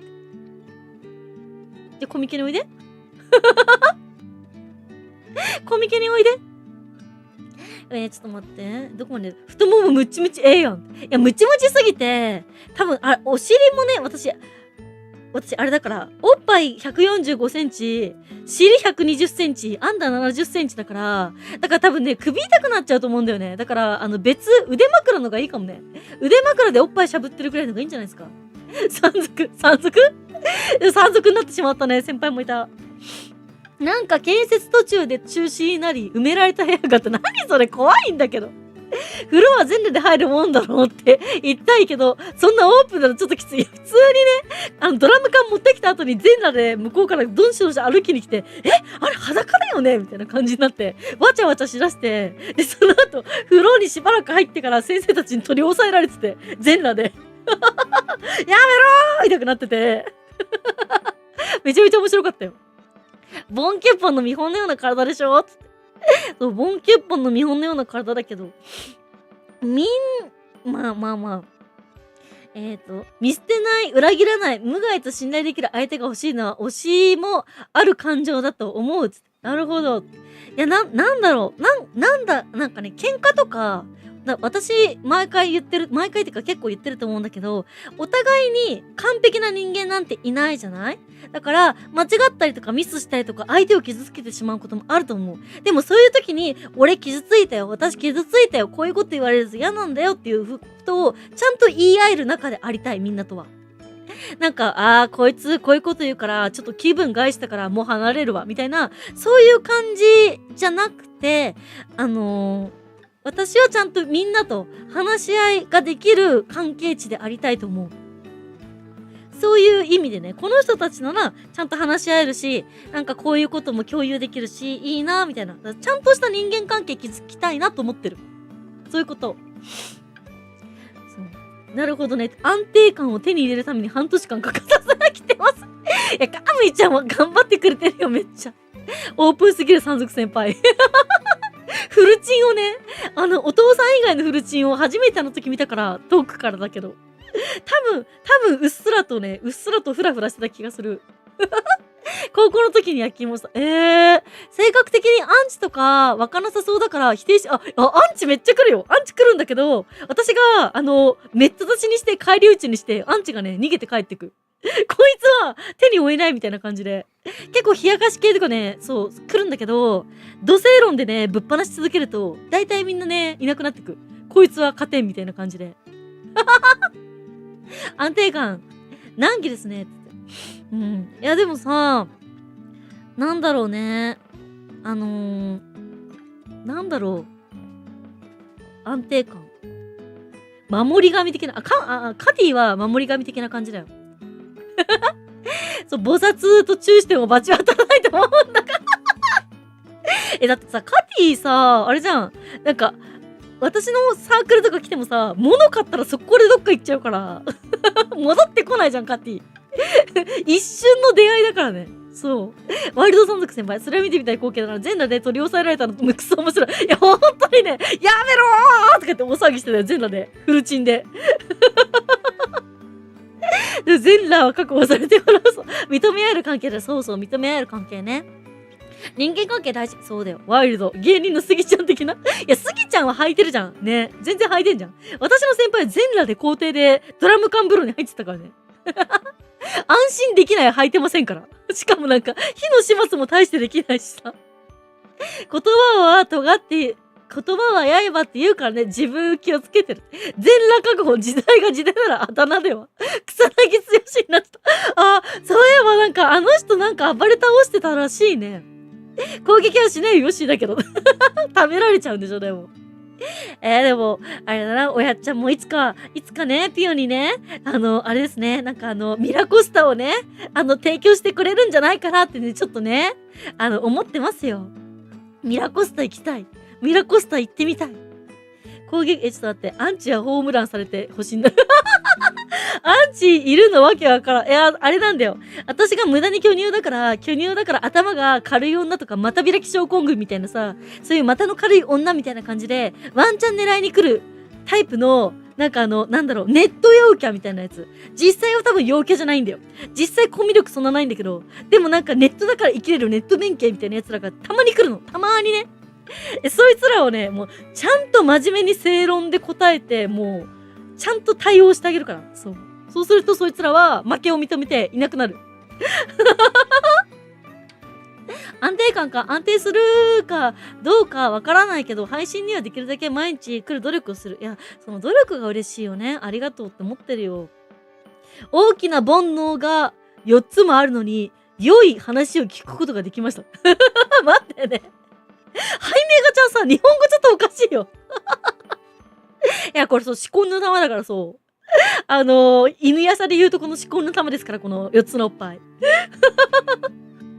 秒で消えてた、そう。私は無害なリスナーを目指してる。いや、ホラちゃんはさ、あれだよね、なんか、すごい、感受性が私と似てるから、なんか私が思ったことをちゃんと返してくれるから、ちゃんとすごい考えてくれてるんだろうなって思う。いろんなことを。うん。カティさん、すいません、仕事の電話来たんでまた。じゃあね、お仕事頑張ってね。高校の時、一回校庭内を暴走族が走り抜けたことがあった。何それどういうことどういうこと何走り去ってったってどういうことですか火の始末もできないのにドラム缶風呂やるじゃん。いや、でもあれだよ、火の始末ができなかったのは、全裸で先生たちに取り押さえられて、連れてかれちゃったから。だから始末ができなくて、なぜか知らないけど、そのドラム缶風呂は火が消えるまでずっとそのまま置きっぱなしだった。信号信号と叫んだらしい草薙くん。草薙剛さんも結構難しそうだよね。慎吾ちゃんもそうだけどさ、結構なんだろう、いろいろ抱えてそのタイプだからね。まさかのミラコスタ要求。いや、私は親ちゃんがいつか、私のためにミラコスタを用意してくれると信じてるよ。指定のと戦う前にトモスランチ。いなくなるか仲間になるかドラクエの魔物かなって。一番逃げたラスボスで有名な奈落を思い出す。奈落ってなんだっけ？酔っ払った 100% 日本人ではなくてすいません。だって、酔っ払うと 100% 日本人じゃなくなっちゃうの。危ないな放置されたドラム缶風呂面白すぎる。誰か片付けよう。いや、本人がちゃんと服着た状態で片付けに行ってたよ。連れてっていないです。だからドラム缶風呂の火消しね。バイクで南門から入って、正門からに行ってた。いや、通り道だったんでしょうね。誰かドラム缶風呂片付け、ドラム缶風呂をやってた先輩が先生に怒られて、ちゃんと服着て自分でドラム缶風呂を片付けてた。秋田さんコンピュアニーです。来てくれてありがとう。いらっしゃい。親ちゃん頑張ってって。そう。犬屋所のラスボスですよ。その奈落ね。その奈落ね。そう。でもあの人イケメンだよね。いや、私ね、ちょっとね、結構悪役を好きになる節がありまして。ドラム缶風呂、どう水抜く、ドラム缶風呂を、なんかね、持ってくる段階で、結構ちゃんとお湯っていうか水をそこそこ入れてたから、実質ドラム缶風呂ね、半分ぐらいしか水入ってなくて、それをバターンって倒して、で、周りの土を水浸しにして終わりにしてた。そう。窓ガラス割れることないし、喧嘩なんてなかった平凡な学生生活でよかった。いや、窓ガラスはさすがに割れないだろ。私も割れたことは見たことないよ。まあ、校長室は蹴破ったけど、中学の時に。配信来れる時に来よう。来れる時に来てください。ちゃんと片付けたんだ。その光景もなかなか知る。いや、ずっと見てたよ、うちら。動画撮ってる人もいたもん。さっきまでフリチンだったよね、とか言いながら。いや、なんかあそこまで、なんか結構もう本当に、なんか、なんて言うんだろう。めちゃめちゃさ、俺を待ってたんだろ、お前らみたいな感じで、ぬんって歩いてきたから、だからすごいなと思った。フリチンで、校庭で。しかも校庭の端っこの中心ら辺でやってたからね。ドラム缶風呂は倒すしかない。そう、倒してた。ぶちまけただけ。そう、で、ぶちまけるしかない。穴開けるわけいかないからさ。ドラム缶風呂熱そうやなって。なんかね、ドラム缶風呂さ、下に焚き木じゃなくて、下に焚き木になるとさ、台置かなきゃいけないじゃん。でも台がないから、ドラム缶の周りで火を焚いてたよ。シュールすぎる。ちょっと待ってね。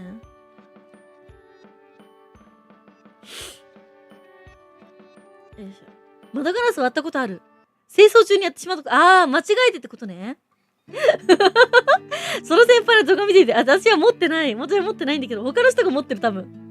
同窓会とかに呼ばれたら、そういうのがね、手に入るのかもしんないけど、悲しいことに私、同窓会呼ばれたことがないから、主催したことはあるけど、同窓会に呼ばれたことはないので、友達がいなさすぎて。部活の同窓会はね、主催したことあるけど、学校の同窓会は呼ばれたことないんですよ。ローカルサッカーして、金網入ったガラスぶち破ってこと。大丈夫、怪我しなかった。窓ガラスなんて割れたところ見たことないな。そりゃそうよ。突然なんかね、窓ガラスそんなにたくさん割れてたら困るって。無理のないように配信見に来ます。ほんとありがとう。嬉しいよ。僕のグループ以外男子全員が女の子の下着を盗撮する事件があったら、なぜか僕がその男子たちから目の敵にされてた。どういうこと？モテてたってこと？光景は火あぶりだ。いや、ほんと火あぶりだよ、あいつ。悲しい。野球でボールが4階のガラスに直撃した。そういうね、なんかうっかりミスみたいのはね、まあ、しょうがないと思うけどさ、なんかヤンキーみたいな感じでさ、喧嘩で割ったりとか、殴り合いの喧嘩とかはね、見たことはないかもしんない。うちの学校、異常なのかな？異常だと思うよ。あなたも含めて、異常だと思いますよ。逆恨みでしょうな。告発したと思われたとか。それか女子から人気が高かったかは、どちらかですね。でもね、なんだろう、私一番ショックだったのが、なんか、めちゃめちゃ高校で仲いいと思ってた女の子が、仲いいっていうか、一応グループの中に、一応私も付属していて、そのグループの中にいた子が、ちょっと前配信で話したけど、夏休み終わった瞬間に、なんだろう。結構さ、中心的人物の男子ってある一定数いるじゃん。その男子に向かって、ダンカンって名前だったんだけど、ダンカン私、夏休み中に、ついに体験しちゃったのとかって突然言い始めて、私にじゃなくて、ダンカンに言ってて、ダンカンも、何みたいな感じになってて。で、それで、だから、あれよ、あれみたいな。いやーもうついに大人になっちゃったみたいなことをね、めちゃめちゃ言ってて、で、私はそれを後ろで聞いてて、背中で聞いててさ、私仲いいと思ってたのに、私に一番に言ってくれるんじゃないんだと思って、その時ね、女というもののね、怖さを知った。いや、無関係だった僕のグループだけ女子の関係が悪化しなかった。ああ、そういうことか。私の通う学校どこも平和だったから、そんな物騒なことそうそうなかった。カンちゃんってさ、なんで自分のこと私っていうの？電話でもそうだよね。同窓会行ったことないな。同じ。学生時代に技術教師がブーメラン作って窓割ったのとある。さすがじゃん。窓ガラスじゃないけど、学校の電気ついてるスイッチが全部、何陥没欠没これなんて読むんだされた光景を見たことがある。どの道逆恨みではないかい。そうだ、逆恨みだよ。やっぱりか、乱闘日常茶飯事だったね。何そのなんかさ、なんだっけハングリーズじゃなくてなんだっけひよってるやついねえよなみたいな、なんだっけあれ。なんだっけ忘れちゃったわ、もう。ホームランが4回のマダダルスに直撃したホームラン当たって喜びよる伝承の心の方が泣いた。ダンカンたけし軍団か。いや、なんかね、バスケットボール選手に似てるからダンカンっていう名前だったらしいよ。私全然わかんないんだけど。マンビラキージマン。おやすみピアニーさん。おやすみなさい。おつぴよにです。窓ガラスは拳と肘で割ったことがある。マジでやばいじゃん。怪我しなかった？大丈夫だった？大事件しか起きなかった記憶しかないな。背中を弓矢で撃たれたりとか、どういうことなんで狩りの的にされてんの？始祖ユミルじゃない。私が一人称だからそんな気にせんといてやって。そう、なんで私が一人称なの？なんで俺って言わないの？俺って言ってる方がセクシーだよ。そうなんかね、なんだろう。私今まで生きてきて、口が悪い男の人に会ったことなくて、ありがたいことに私の両親も、日本語結構丁寧だったんですよ。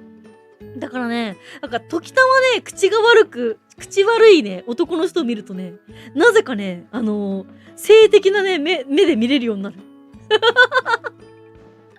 なんなんだろうね、これ。同窓会が1回しか行ったことない。みんな何やってんのかもわかんない。アルコールランプ片栗粉溶かし込んでえらいことになって。何それどういうこと？アルコールランプ片栗粉溶かし込むとどうなんの？東京リベンジャーズ、そう、東京リベンジャーズみたいなその学校。クロマティ高校みたいなところだな。村田学の戻ってきたらどんどん笑いよ。私の学校の先輩が、なんか学校に通学するお金がもったいないからっつって、裏山にね、住み着いて山賊になった先輩がいたんだけど、その先輩が、風呂が入れないからっつって、突然校庭でね、ドラム缶持ってきて、ドラム缶風呂を全裸でね、入り始めて、先生たちにね、押収されてったって、連れてかれたっていう話から、今ね、こういうなんか、学校、どれぐらい進んでたみたいな話してる。カラマさん、お帰りなさいだよ。どこも世紀末な学校ですね。私って珍しいよね。綺麗な言葉遣い。確かにね、私っていうのにさ、一人称私なのにさ、話してることずっと下ネタなんだよね。何なんだろうね。私って綺麗な日本語を使ってる割に、突然さ、お前とか言って。お前いい加減にしろよとか普通に言われるからね、通話で。私、お前って言われたの学童以来だから。泣いちゃうよ。剣道の道着着てたのと、背中の筋肉で跳ね返されたけど、なんとか遊びで手袋の弓矢の標的にされた。鹿か熊かなんか。ピュー姫にはオラオラ系で言った方がいいのかな。オラオラ系。オラオラ系の人がさ、突然さ、好きだよとかって言われたらさ、なんかちょっとさ、ちゃんとなんか心にジーンとこない？だからさ、私がこうやって、いつもさ、なんかバカ話してるじゃん。バカ話めっちゃしてて、このバカ話してる私しか見てない人は、私がたまに真面目に言うさ、みんなへのメッセージみたいなのあるじゃん。それを聞いてないから、私にはまらないんだよ。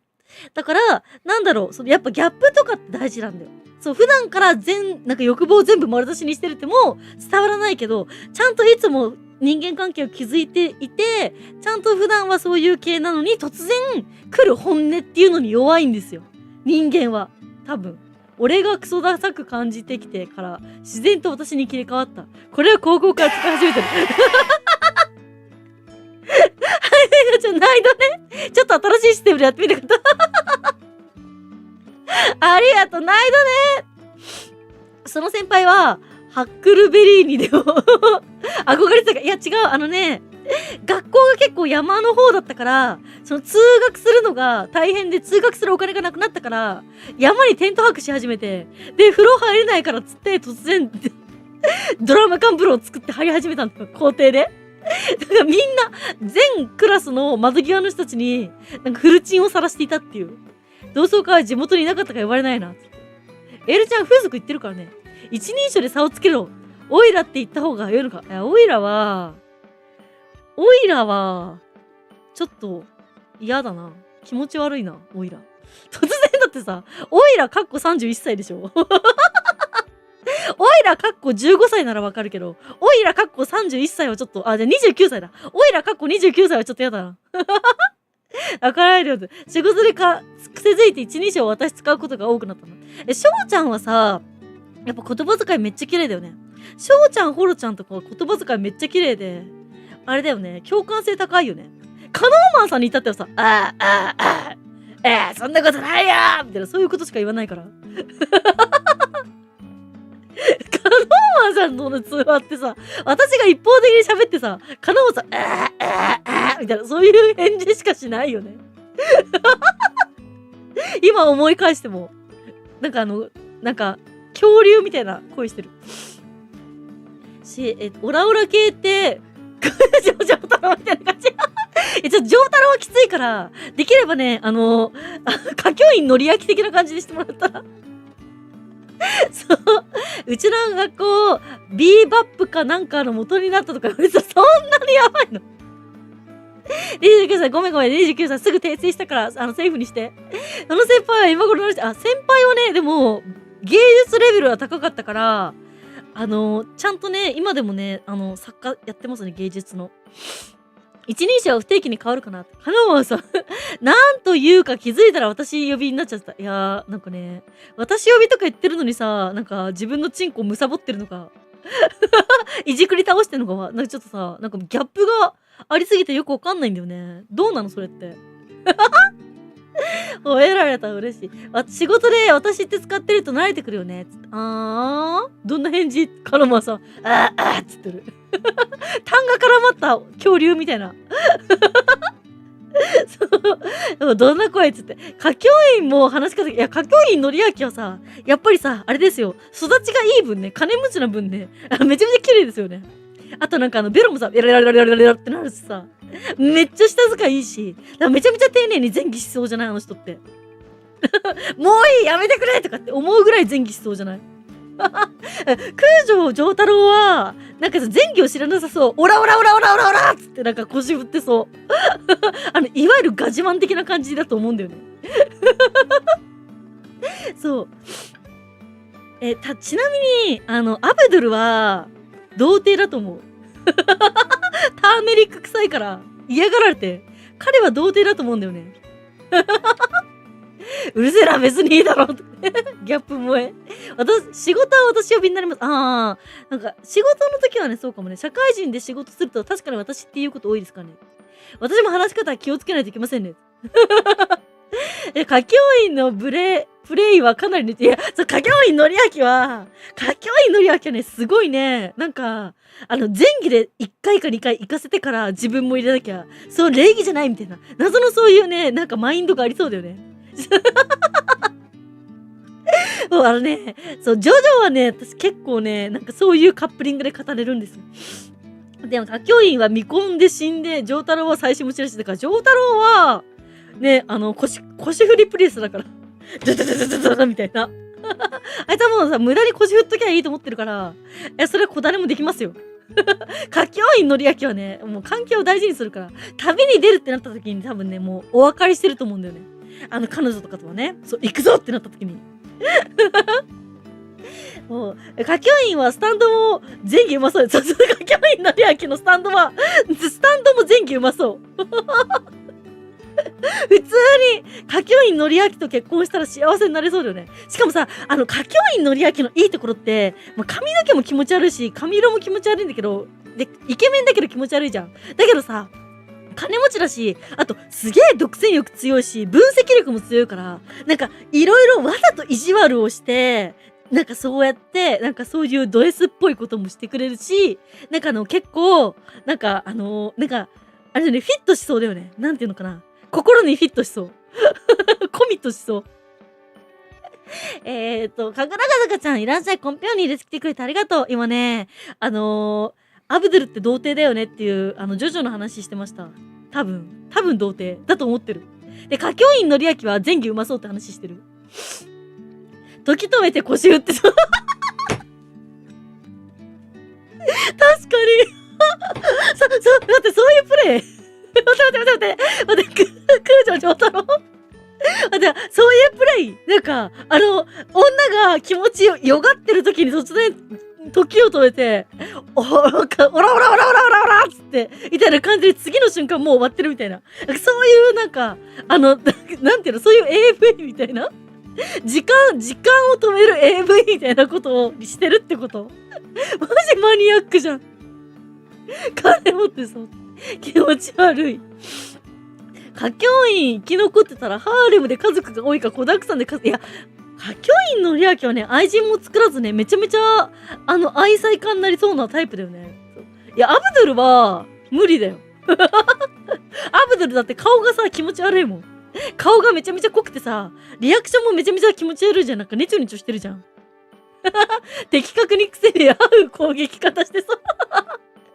アブドゥル嫌い。アブドゥル嫌い。アブドゥル私好きじゃないから、イギーも好きじゃないからさ。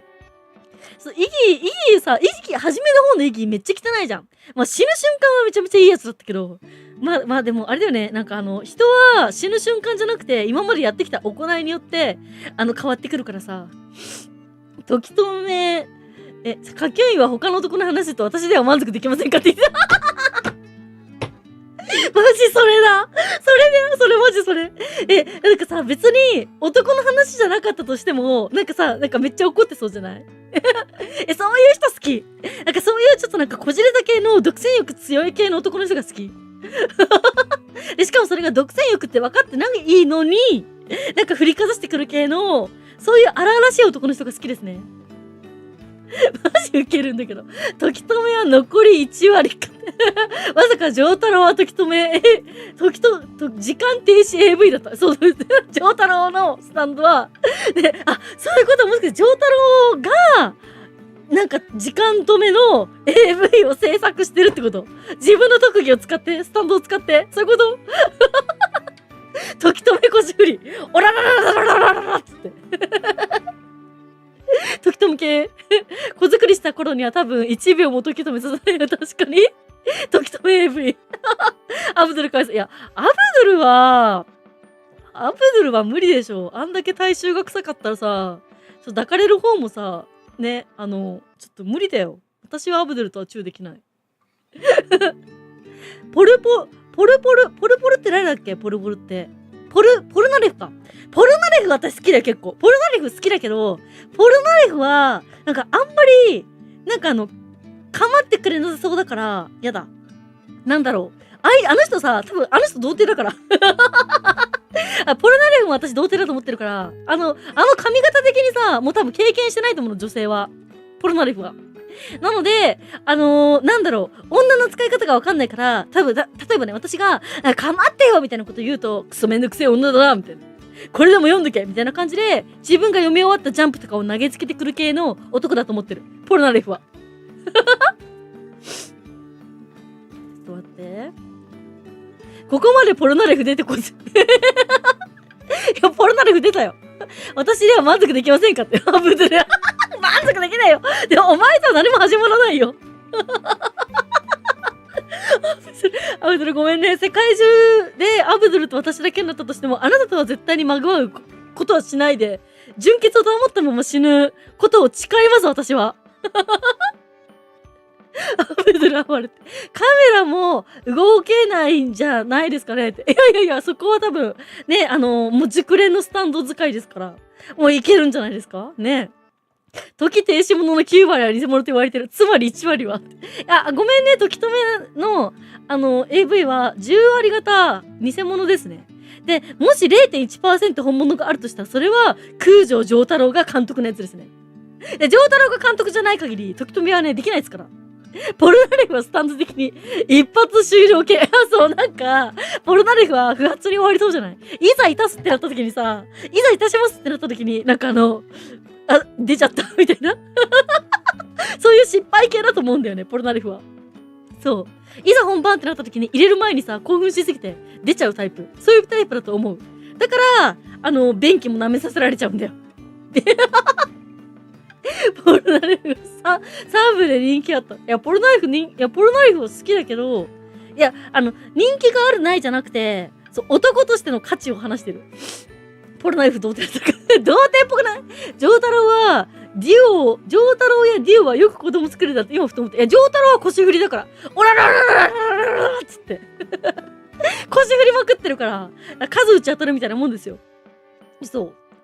ポルナレフはなんだかんだで構ってくれそうだと思うけど。いや、ポルナレフはさ、構ってくれると思うよ。構ってくれるし、いつも塩対応なんだけど、突然優しさを見せてくれるみたいな、そういうね、ニッチな層には受けると思うけど、でもいざ本番ってなった時にね、いざやり散らかすぞみたいな。いざソックスってなった時に、突然なんか興奮して、すまねえ、出ちまった、みたいな感じで言いそうじゃない？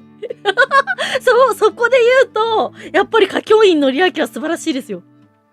もう初めてだろうがなんだろうがめちゃめちゃ想像して連想してでなんかことに至ってくれそう。大切にしてくれそう。普段意地悪なのに。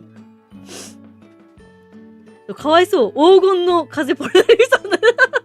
ディオですら最低4人子供作ってんのに。俺らってきたらって。確かに。ボルボル行為の時は髪型が支障になりそう。ということ。あれ、ポルナレフ男の価値。ポルナレフ以上に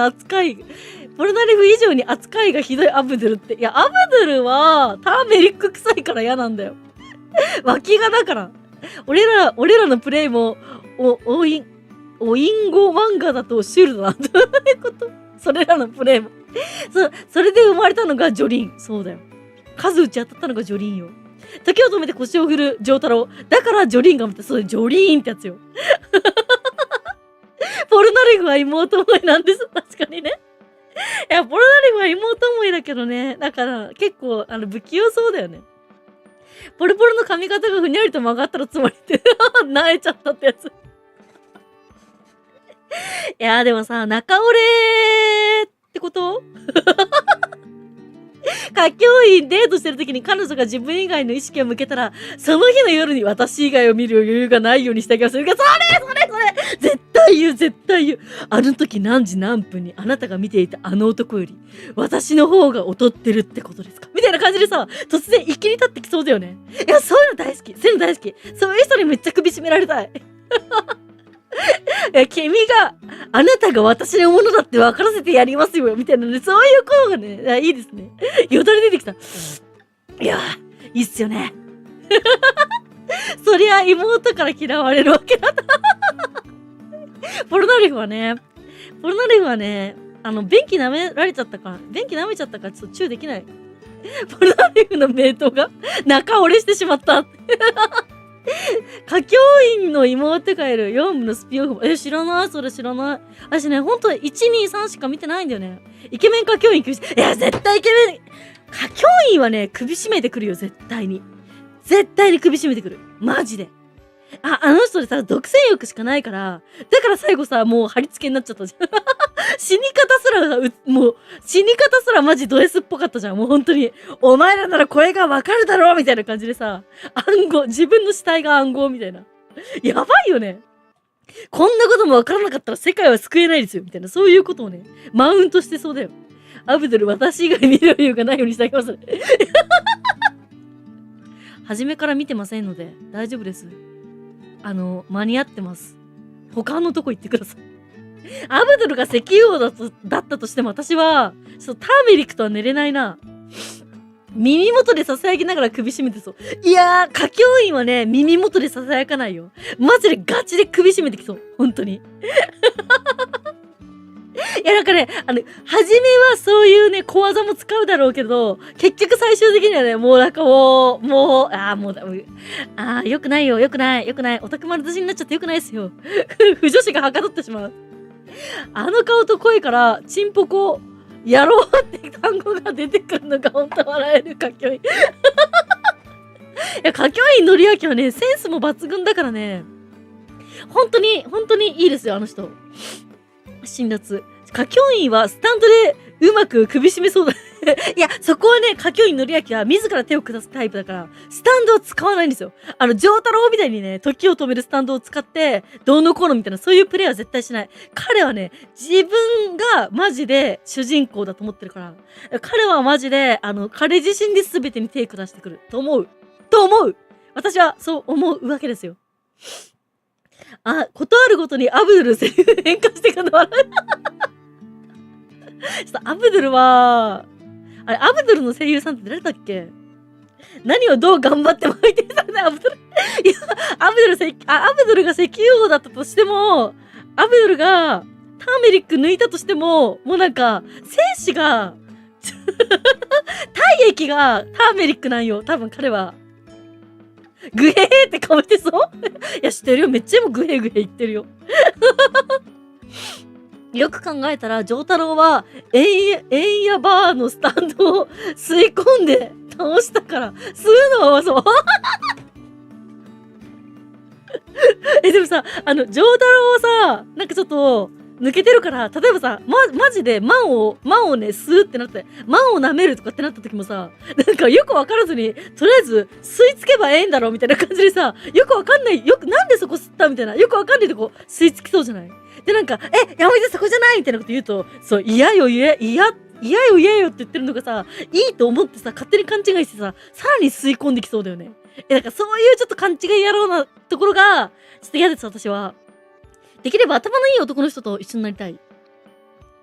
歌教員はスタンドで体を拘束して、自らゆっくりしない。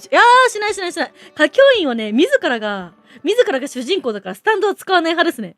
丈太郎みたいな姑息な手は使わない。唾液がターメリック。いや、アブドゥルは、ターメリックよ。アブドゥルイコールオールマイト。あれ？ほら言ったじゃん。オールマイトも童貞でしょ？アブドゥルも童貞じゃん。待って。我らがオールマイトってアブドゥルなの？アブドゥルと同じ声優さんなの？同じ声優さんなのに、なんか、こんなに魅力が違うってないよね。なんか同じ声優さんで同じ童貞なのに、こんなになんか大差がついてしまうんですね。アブドゥルの声優さんは俺だった話。体液までターメリックって言った。新種ターメリック人と言っても過言ではない。いや、そうです。新種ターメリック人がもう、生粋のターメリック。血液だって多分、血液のヘモグロビンとかも結構ターメリック臭いと思うよ。鉄分じゃない、ターメリック。ふみのり童貞。いや、ふみのりは童貞よ。でもさ、なんだろう。オールマイト、ガリガリオールマイトでもいいし、マッチョオールマイトでもいいから、オールマイトの子孫を残したいなって思う、私。歌教員の首絞めは俺がやる。なんでさ、アブドゥルが、なんで私 3P してる設定になってんの？アブドゥルと歌教員と。なんでさ、3P してる設定になってるの？おかしいでしょ？アブドゥルの前では1枚も服脱がないから、私、絶対に。半径3メートル以内にも入らないから大丈夫です。なんでアブドゥルと歌教員とさ、私のピオニーの 3P になってるんだよ。おかしいだろ。アブドゥルとオールマイトの方が好きなんでしょ私も、海のりのが好きだよ。血液まで。歌教員は歴代最悪の主人公、伊藤誠と同じで。それ知らないからさ、伊藤誠知らないからさ、ガリガリの方という状態でも、ヘド吐きそう。確かにね。なんか、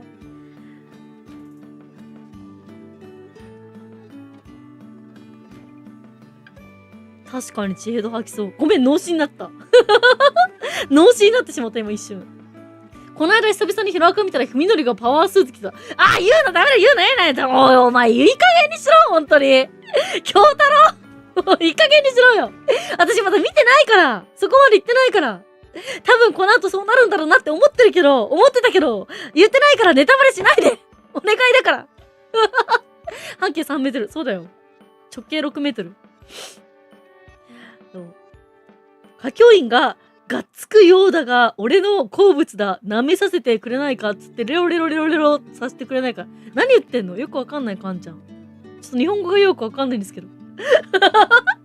デート中に他の男を見たらぐーっと強めに腕を引っ張ってちょっと睨んできそうな歌教員。いや、歌教員にそういう時はね、何も言わないんだよ。何も言わないんだけど、何も言わないで普通に喋ってるんだけど、その回数と時間をしっかり頭に記憶して、その夜のデートで、それをいちいちね、ネチネチ言ってくるタイプだと思う。スクールデイズのスクールデイズわからないんだってば。もうわからないさ、ゲームとかアニメの話しないでください。ピューさんには、波紋習得用のあのマスクでもうさせとけ。でもね、多分、大衆って味もするから、マスク貫通しそうだよね。ちなみに、オールマイトの本名は、としのりだ。としのり。なんかおかしいなと思ったんだよね。としのりだよ。これは、焼き土下座。確かに。ネタバレやめて本当にっていうかさ、ちょっとみんなに聞きたいんだけど、週末にまたコスプレ配信しようと思ってるんだけど、コスプレの衣装で見たいのとかありますか？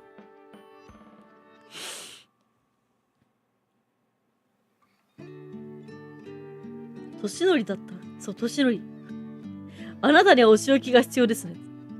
いやーなんかね、歌教員のりやきは、なんかね、のりやきはね、ことごとくね、なんかそういうね、中二病っぽい単語を無理やり使ってきそう。夜ネチネチありそうですねって普通に喋ってるけど、他の男見たときは目つきがするところで、いやなんか、他の男見たとかそういうのを、公の場ではあえて言わないんだよ。金持ちだし。そう、ちゃんとね、人間としての最低限はできてるから、家がね、立派だから、でそういうのは、普段ってか普通にそう歩いたりとかしてる時間言わないくせに、秒数とか、時間とか、何回見たとか全部覚えてて、夜ネチネチあの時、やってましたもんね、あなたは。とかって言ってきそうじゃない選択肢何がありますか、コスプレ。ちょっと待って、見てくる。ちょっと待ってね。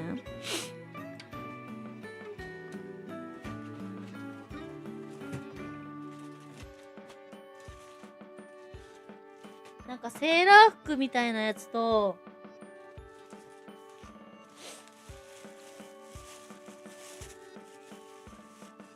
あとなんか、全身タイツみたいなやつと、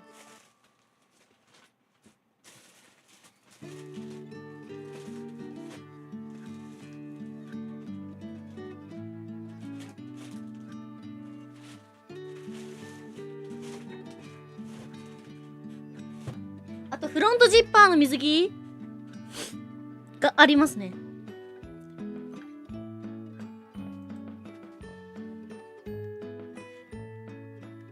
パイロットスーツ着てみてほしい。パイロットスーツ、じゃあ送ってください。パイロットスーツ送ってください。夜ネチネチ始める前にわざわざ僕細かい性格なんですよ。絶対言いそう、それ。何が言いたいか分かりますか？そう。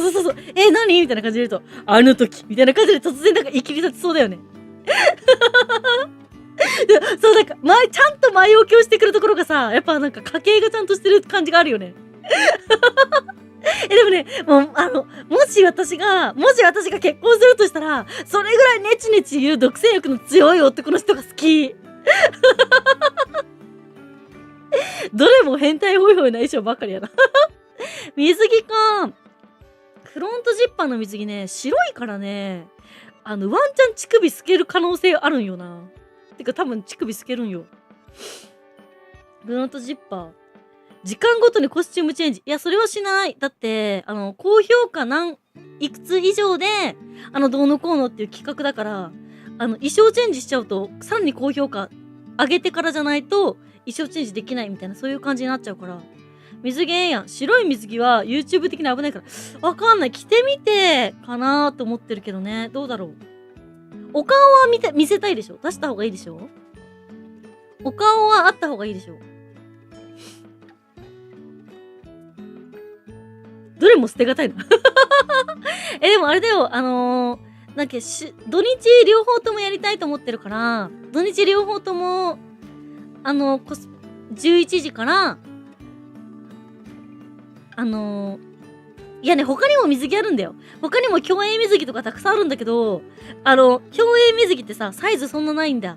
一種類でフリーサイズなんだけど、私が着ると、なんかもうこの辺からこういう感じだから、ほとんどなんか乳首隠しみたくなっちゃうんだよね。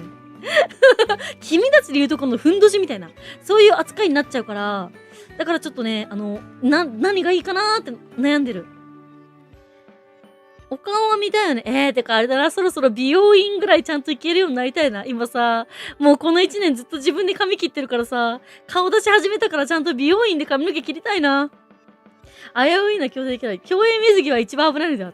競泳水着はファンティアで見たい。ファンティアでやるか。水使ってね。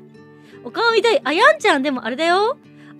X でも投稿してるし、先週の土曜日と日曜日もお顔出ししてるから、そう、土曜日がね、ほぼすっぴんで、日曜日がちゃんとお化粧してる、やつ、そう。だから、見れるよ、顔。見れる。動いてても見えるよ。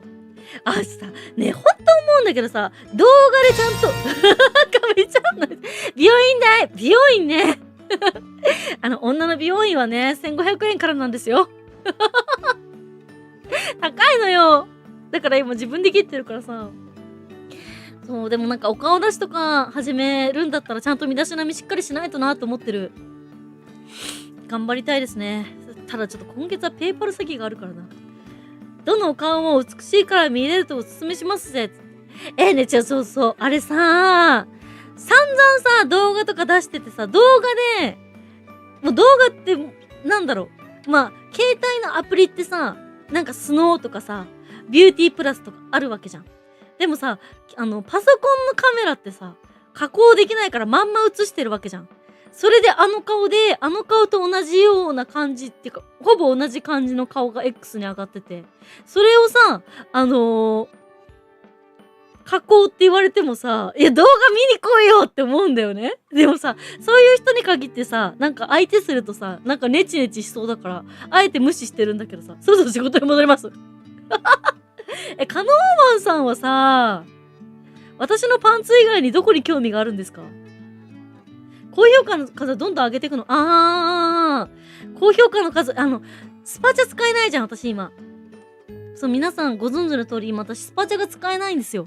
なので、集客するには、高評価の数とコメントの数でしか勝負ができないから、だから必然的に高評価を上げてった方が、いろんな人に見つけてもらえるよね。そう。欲しいものにあったハロウィンのコス送ってよって、明日届く。本当にかわいいね、あれ、コスプレで。ハロウィンはね、ハロウィンっぽいコスプレしようかな。かぼちゃのさ、着ぐるみとか着ようかなと思ってる。カノーマンさんはね、私のマンのパンツにしか興味ないと思ってるから。なんかこういうのが着たいとか、こういうのが見たいとかね、なんかアマゾンとかで衣装を探して、コスプレとかでね、探してもらってあったら、なんか欲しいものに入れられるんだったら入れるから、そしたらね、送ってくれたらそれ着ますんでね。悪魔のやつ送った。本当にありがとう。じゃあそれハロウィンに着るか。ハロウィンっていつハロウィンっていつでしたっけ？変えるのが羨ましいって。いや、神崎ちゃんはね、8月と9月の私を支えてくれたからね。そう。ありがとうございます。復活を待ってます。31日。あ、31日がハロウィンなの。なんでスパチ使えないですか？それは、私が卒業制作に追われて8月の初め、忘れもしない8月の初頭ですね。1、2、3って、ほとんど寝てなくて、ずっと卒業制作してたんですけど、4日の朝一にね、デビューしてすぐの1年半前のね、ASMR がね、グリーンマークだったのになぜか、あんたの ASMR やばいんじゃねえのって通知が来て、で、寝てなくて、ちゃんとしたね、思考が持てなかったピオニーちゃんは、動画消せば文句ねえんだろうと思って動画を消してしまって、それ動画消さないで再審査すれば、収益化が継続されたのに、なんでか知んないけど、動画消して再審査しちゃったから、審査できねえから、おめえやっぱやばいことやってたんだろうっつってキレられて、で、おめえ3ヶ月間収益化なしなって言われて、11月3日に再審査収益化通すまでは収益化使えないんですよ。なので、ドネルという、アプリを使わせていただいてるんですよ。俺のピオニーちゃんを周りに知られたくないから高評価をしたくないけど押しときます。いや、あれですよ。これで私が多分、もしね、絶対ないけど、超絶有名な VTuber になったとしても、私は絶対に全員のコメント拾う自信があるから。大丈夫。同説50、同説70になったとしても、私は全員のね、コメントを拾う自信があるから大丈夫ですよ。大物になる準備はできてる。大物にならないけどね。神崎さんのバトンはしっかり受け取ってる。ね、いや、ね、ほんまかっつって、いや、私はね、多分ね、VTuber になるにしては、VTuber とか向いてないんですよね。黙々と作品を作り続けて、それを評価してもらうっていう芸術肌だから、なんだろう、この人はこういう人だからいいや、みたいな感じでなんか別にこの人いなくなってもいいや、っていうか配信の邪魔になるから来なくていいや、みたいな感じでバスバス切り捨てる系の思考ができないタイプの不器用な人間なんで、私はこういう活動には向いてないから大成しないと思ってます。そう。だから、ほら、よく言うじゃん。ね。今日好きだよって言ってくれても、明日はもしかしたら私のこと嫌いかもしれない。常にその覚悟で生きてるから、だから、そういうの、本当のね、活動者さん、VTuber さんとかって一人一人をそこまでそういう風に見ないから、見ないっていうか、そういう扱いをしないから、だから、一人二人三人とかいなくなったとしても、普通に活動ができるけど、私にとっては何万分の1でも大切な宝物だから、その一人が配信に来ないだけで、あれいつも来てんのに来ないねって、そういう風に思っちゃって。で、何がダメだったのかな、あれなのかなって考えてしまうから、だから私は多分大成しない、VTuber では。俺はピオニーちゃんと結婚したいから。やんちゃん、まずあれですね。ファンボックスに入って、通話プランで、通話でね、直接リアルでね、お話をするところから始めましょうね。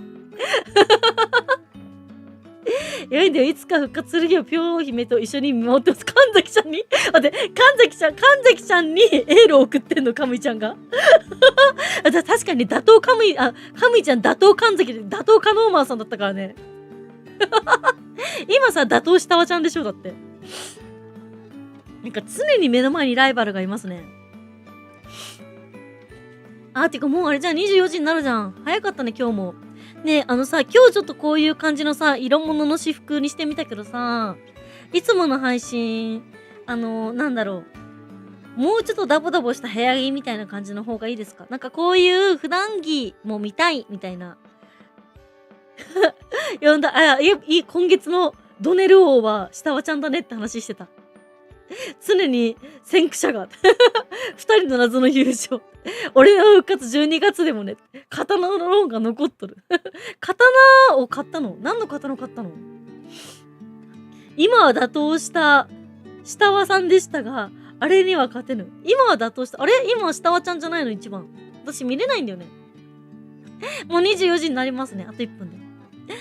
そう。なんか、さ、赤眼ちゃんコンピューニです。来てくれてありがとう。私、私服可愛いから私服みたい。じゃあ私服、しばらく私服のターンにしようか。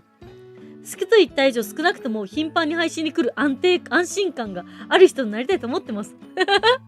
本当に嬉しいよ。